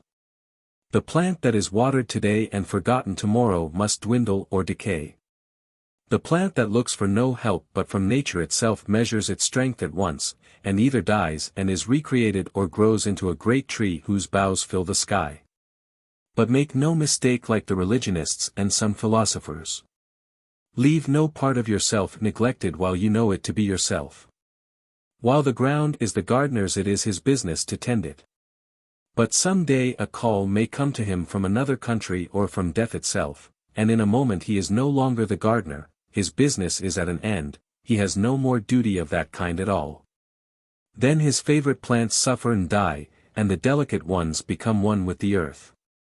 But soon fierce nature claims the place for her own, and covers it with thick grass or giant weeds, or nurses some sapling in it till its branches shade the ground. Be warned, and tend your garden to the utmost, till you can pass away utterly and let it return to nature and become the wind-blown plain where the wild flowers grow. Then, if you pass that way and look at it, whatever has happened will neither grieve nor elate you. For you will be able to say, I am the rocky ground, I am the great tree, I am the strong daisies, indifferent which it is that flourishes where once your rose trees grew. But you must have learned to study the stars to some purpose before you dare to neglect your roses, and omit to fill the air with their cultivated fragrance. You must know your way through the trackless air, and from thence to the pure ether. You must be ready to lift the bar of the golden gate. Cultivate, I say, and neglect nothing. Only remember, all the while you tend and water, that you are impudently usurping the tasks of nature herself. Having usurped her work, you must carry it through until you have reached a point when she has no power to punish you, when you are not afraid of her, but can with a bold front return her her own. She laughs in her sleeve, the mighty mother, watching you with covert, laughing eye, ready relentlessly to cast the whole of your work into the dust if you do but give her the chance, if you turn idler and grow careless. The idler is father of the madman in the sense that the child is the father of the man. Nature has put her vast hand on him and crushed the whole edifice. The gardener and his rose trees are alike broken and stricken by the great storm which her movement has created, they lie helpless till the sand is swept over them and they are buried in a weary wilderness. From this desert spot nature herself will recreate, and will use the ashes of the man who dared to face her as indifferently as the withered leaves of his plants. His body, soul, and spirit are all alike claimed by her. 3. The man who is strong, who has resolved to find the unknown path, takes with the utmost care every step. He utters no idle word, he does no unconsidered action, he neglects no duty or office however homely or however difficult. But while his eyes and hands and feet are thus fulfilling their tasks, new eyes and hands and feet are being born within him. For his passionate and unceasing desire is to go that way on which the subtle organs only can guide him. The physical world he has learned, and knows how to use, gradually his power is passing on, and he recognizes the psychic world. But he has to learn this world and know how to use it, and he dare not lose hold of the life he is familiar with till he has taken hold of that with which he is unfamiliar. When he has acquired such power with his psychic organs as the infant has with its physical organs when it first opens its lungs, then is the hour for the great adventure. How little is needed, yet how much that is. The man does but need the psychic body to be formed in all parts, as is an infant's, he does but need the profound and unshakable conviction which impels the infant, that the new life is desirable. Once those conditions gained and he may let himself live in the new atmosphere and look up to the new sun. But then he must remember to check his new experience by the old. He is breathing still, though differently. He draws air into his lungs, and takes life from the sun. He has been born into the psychic world, and depends now on the psychic air and light. His goal is not here, this is but a subtle repetition of physical life. He has to pass through it according to similar laws. He must study, learn, grow, and conquer, never forgetting the while that his goal is that place where there is no air nor any sun or moon. Do not imagine that in this line of progress the man himself is being moved or changing his place. Not so. The truest illustration of the process is that of cutting through layers of crust or skin. The man, having learned his lesson fully, casts off the physical life, having learned his lesson fully, casts off the psychic life, having learned his lesson fully, casts off the contemplative life, or life of adoration.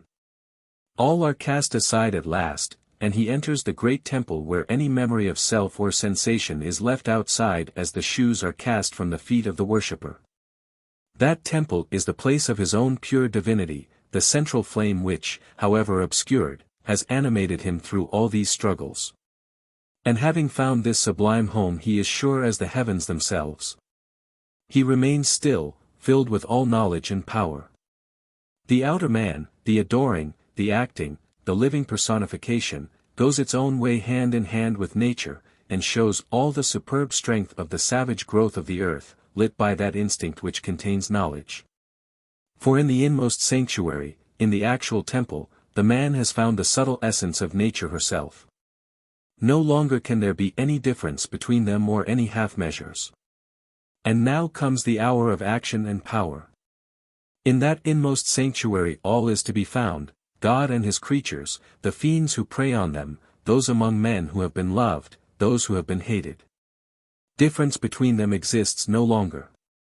Then the soul of man laughs in its strength and fearlessness, and goes forth into the world in which its actions are needed, and causes these actions to take place without apprehension, alarm, fear, regret, or joy. This state is possible to man while yet he lives in the physical, for men have attained it while living. It alone can make actions in the physical divine and true. Life among objects of sense must forever be an outer shape to the sublime soul. It can only become powerful life, the life of accomplishment, when it is animated by the crowned and indifferent God that sits in the sanctuary. The obtaining of this condition is so supremely desirable because from the moment it is entered there is no more trouble, no more anxiety, no more doubt or hesitation.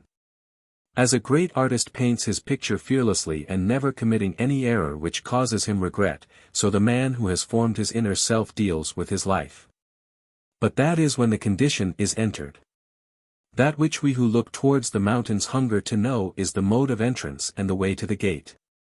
The gate is that gate of gold barred by a heavy bar of iron. The way to the threshold of it turns a man giddy and sick. It seems no path, it seems to end perpetually, its way lies along hideous precipices, it loses itself in deep waters. Once crossed and the way found it appears wonderful that the difficulty should have looked so great. For the path where it disappears does but turn abruptly, its line upon the precipice edge is wide enough for the feet, and across the deep waters that look so treacherous there, is always a ford and a ferry. So it happens in all profound experiences of human nature. When the first grief tears the heart asunder it seems that the path has ended and a blank darkness taken the place of the sky. And yet by groping the soul passes on, and that difficult and seemingly hopeless turn in the road is passed. So with many another form or human torture. Sometimes throughout a long period or a whole lifetime the path of existence is perpetually checked by what seem like insurmountable obstacles. Grief, pain, suffering, the loss of all that is beloved or valued, rise up before the terrified soul and check it at every turn. Who places those obstacles there? The reason shrinks at the childish dramatic picture which the religionists place before it, God permitting the devil to torment his creatures for their ultimate good. When will that ultimate good be attained? The idea involved in this picture supposes an end, a goal. There is none. We can any one of us safely assent to that. For as far as human observation, reason, thought, intellect, or instinct can reach towards grasping the mystery of life, all data obtained show that the path is endless and that eternity cannot be blinked and converted by the idling soul into 1,000,000 years. In man, taken individually or as a whole, there clearly exists a double constitution. I am speaking roughly now, being well aware that the various schools of philosophy cut him up and subdivide him according to their several theories. What I mean is this, that two great tides of emotion sweep through his nature, two great forces guide his life, the one makes him an animal, and the other makes him a god. No brute of the earth is so brutal as the man who subjects his godly power to his animal power. This is a matter of course, because the whole force of the double nature is then used in one direction. The animal pure and simple obeys his instincts only and desires no more than to gratify his love of pleasure. He pays but little regard to the existence of other beings except in so far as they offer him pleasure or pain. He knows nothing of the abstract love of cruelty or of any of those vicious tendencies of the human being which have in themselves their own gratification. Thus the man who becomes a beast has 1,000,000 times the grasp of life over the natural beast, and that which in the pure animal is sufficiently innocent enjoyment, uninterrupted by an arbitrary moral standard, becomes in him vice. Because it is gratified on principle. Moreover he turns all the divine powers of his being into this channel, and degrades his soul by making it the slave of his senses. The god, deformed and disguised, waits on the animal and feeds it. Consider then whether it is not possible to change the situation. The man himself is king of the country in which this strange spectacle is seen. He allows the beast to usurp the place of the god because for the moment the beast pleases his capricious royal fancy the most. This cannot last always, why let it last any longer? So long as the animal rules there will be the keenest sufferings in consequence of change, of the vibration between pleasure and pain, of the desire for prolonged and pleasant physical life. And the God in his capacity of servant adds 1,000-fold to all this, by making physical life so much more filled with keenness of pleasure, rare, voluptuous, aesthetic pleasure. And by intensity of pain so passionate that one knows not where it ends and where pleasure commences. So long as the God serves, so long the life of the animal will be enriched and increasingly valuable. But let the king resolve to change the face of his court and forcibly evict the animal from the chair of state, restoring the God to the place of divinity. Ah, the profound peace that falls upon the palace! All is indeed changed. No longer is there the fever of personal longings or desires, no longer is there any rebellion or distress, no longer any hunger for pleasure or dread of pain. It is like a great calm descending on a stormy ocean. It is like the soft rain of summer falling on parched ground, it is like the deep pool found amidst the weary, thirsty labyrinths of the unfriendly forest. But there is much more than this.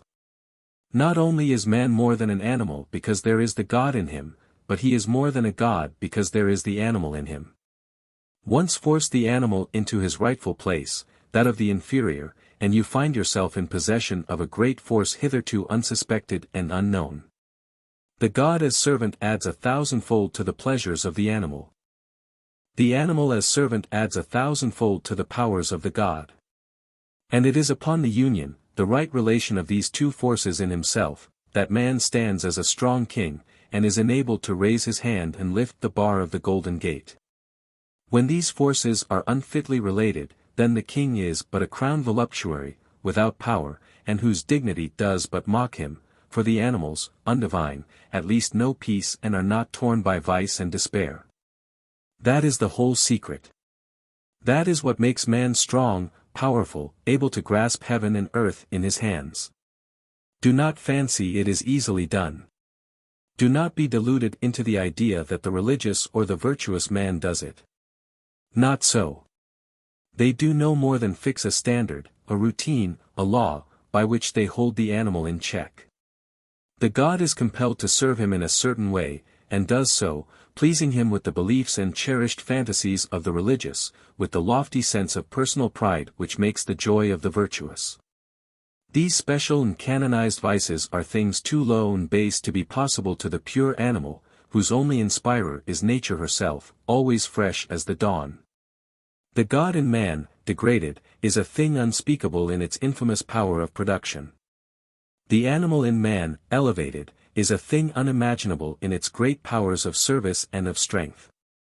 You forget, you who let your animal self live on, merely checked and held within certain bounds, that it is a great force, an integral portion of the animal life of the world you live in.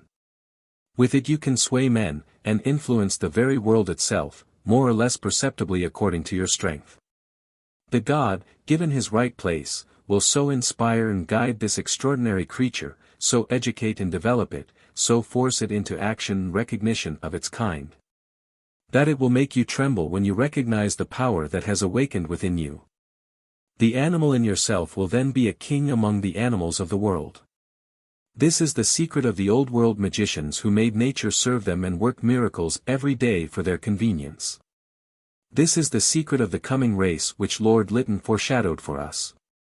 But this power can only be attained by giving the God the sovereignty.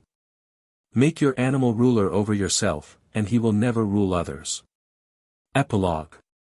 Secreted and hidden in the heart of the world and in the heart of man is the light which can illumine all life, the future and the past. Shall we not search for it? Surely some must do so. And then perhaps those will add what is needed to this poor fragment of thought. Through the Gates of Gold. From the Path, March, 1887. The most notable book for guidance in mysticism which has appeared since Light on the Path was written has just been published under the significant title of Through the Gates of Gold. Though the author's name is withheld, the occult student will quickly discern that it must proceed from a very high source. In certain respects the book may be regarded as a commentary on Light on the Path. The reader would do well to bear this in mind. Many things in that book will be made clear by the reading of this one, and one will be constantly reminded of that work, which has already become a classic in our literature. Through the Gates of Gold is a work to be kept constantly at hand for reference and study. It will surely take rank as one of the standard books of theosophy. The Gates of Gold represent the entrance to that realm of the soul unknowable through the physical perceptions, and the purpose of this work is to indicate some of the steps necessary to reach their threshold. Through its extraordinary beauty of style and the clearness of its statement, it will appeal to a wider portion of the public than most works of a theosophical character. It speaks to the Western world in its own language, and in this fact lies much of its value.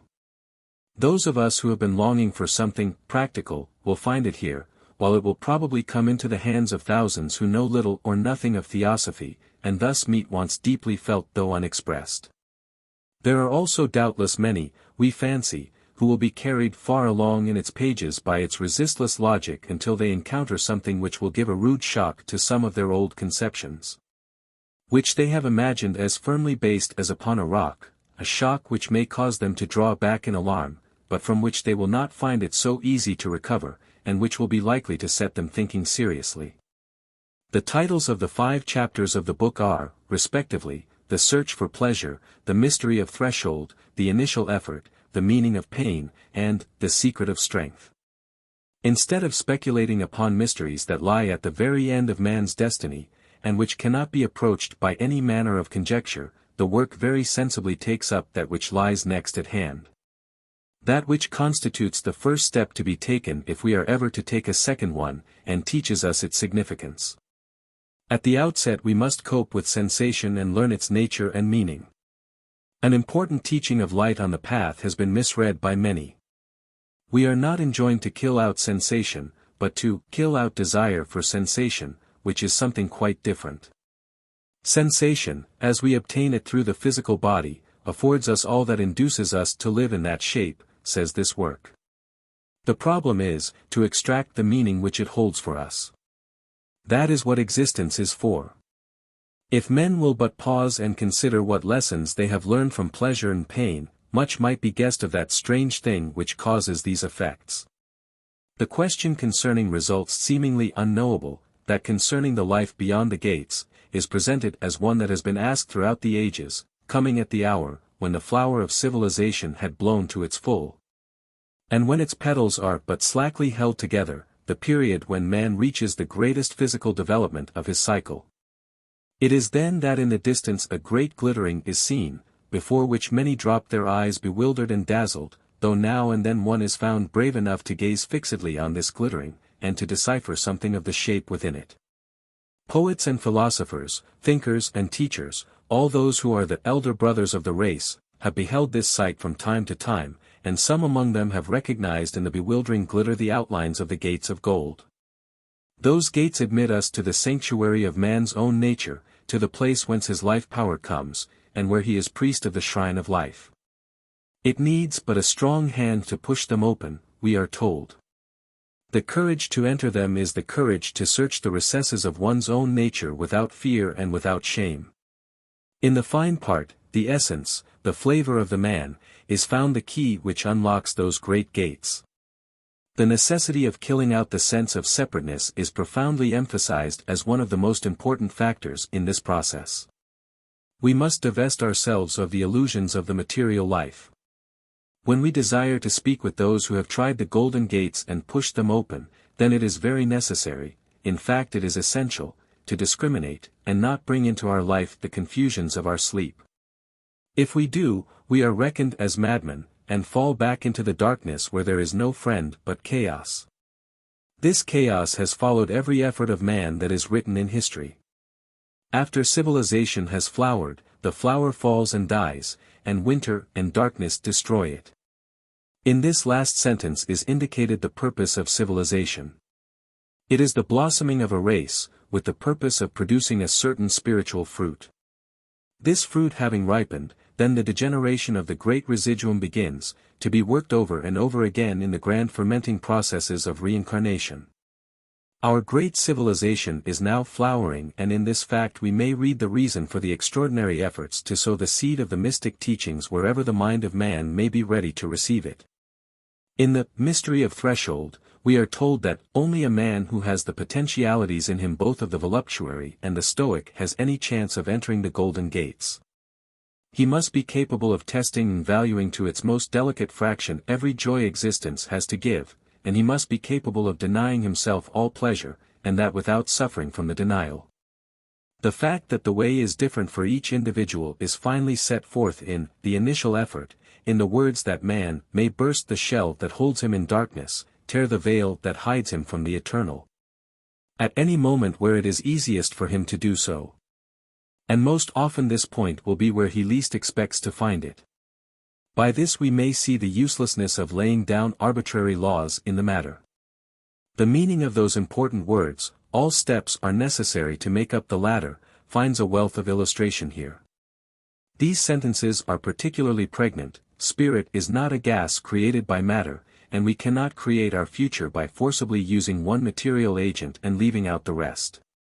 Spirit is the great life on which matter rests, as does the rocky world on the free and fluid ether. Whenever we can break our limitations we find ourselves on that marvelous shore where Wordsworth once saw the gleam of the gold. Virtue, being of the material life, man has not the power to carry it with him, yet the aroma of his good deeds is a far sweeter sacrifice than the odor of crime and cruelty. To the one who has lifted the golden latch, the spring of sweet waters, the fountain itself whence all softness arises, is opened and becomes part of his heritage. But before this can be reached a heavy weight has to be lifted from the heart, an iron bar which holds it down and prevents it from arising in its strength. The author here wishes to show that there is sweetness and light in occultism, and not merely a wide dry level of dreadful karma, such as some theosophists are prone to dwell on. And this sweetness and light may be reached when we discover the iron bar, and raising it shall permit the heart to be free. This iron bar is what the Hindus call the knot of the heart. In their scriptures they talk of unloosing this knot, and say that when that is accomplished freedom is near. But what is the iron bar and the knot? Is the question we must answer. It is the astringent power of self, of egotism, of the idea of separateness. This idea has many strongholds. It holds its most secret court and deepest counsels near the far-removed depths and center of the heart. But it manifests itself first, in that place which is nearest to our ignorant perceptions, where we see it first after beginning the search. When we assault and conquer it, there it disappears. It has only retreated to the next row of outworks where for a time it appears not to our sight, and we imagine it killed, while it is laughing at our imaginary conquests and security. Soon again we find it and conquer again, only to have it again retreat. So we must follow it up if we wish to grasp it at last in its final stand just near the kernel of the heart. There it has become an iron bar that holds down the heart, and there only can the fight be really won. That disciple is fortunate who is able to sink past all the pretended outer citadels and seize at once this personal devil who holds the bar of iron, and there wage the battle. If won there, it is easy to return to the outermost places and take them by capitulation. This is very difficult, for many reasons. It is not a mere juggle of words to speak of this trial. It is a living tangible thing that can be met by any real student. The great difficulty of rushing at once to the center lies in the unimaginable terrors which assault the soul on its short journey there. This being so, it is better to begin the battle on the outside in just the way pointed out in this book and light on the path, by testing experience and learning from it. In the lines quoted the author attempts to direct the eyes of a very materialistic age to the fact which is an accepted one by all true students of occultism. That the true heart of a man, which is visibly represented by the muscular heart, is the focus point for spirit, for knowledge, for power. And that from that point the converged rays begin to spread out fan-like, until they embrace the universe. So it is the gate. And it is just at that neutral spot of concentration that the pillars and the doors are fixed. It is beyond it that the glorious golden light burns, and throws up a burnished glow. We find in this the same teachings as in the Upanishads. The latter speaks of the ether which is within the heart, and also says that we must pass across that ether. The meaning of pain is considered in a way which throws a great light on the existence of that which for ages has puzzled many learned men. Pain arouses, softens, breaks, and destroys. Regarded from a sufficiently removed standpoint, it appears as a medicine, as a knife, as a weapon, as a poison, in turn. It is an implement, a thing which is used, evidently. What we desire to discover is, who is the user? What part of ourselves is it that demands the presence of this thing so hateful to the rest? The task is, to rise above both pain and pleasure and unite them to our service. Pain and pleasure stand apart and separate, as do the two sexes. And it is in the merging, the making the two into one, that joy and deep sensation and profound peace are obtained. Where there is neither male nor female, neither pain nor pleasure, there is the God in man dominant, and then is life real. The following passage can hardly fail to startle many good people. Destiny, the inevitable, does indeed exist for the race and for the individual, but who can ordain this save the man himself? There is no clue in heaven or earth to the existence of any ordainer other than the man who suffers or enjoys that which is ordained. But can any earnest student of theosophy deny, or object to this? Is it not a pure statement of the law of karma? Does it not agree perfectly with the teaching of the Bhagavad Gita? There is surely no power which sits apart like a judge in court, and fines us or rewards us for this misstep or that merit. It is we who shape, or ordain, our own future. God is not denied.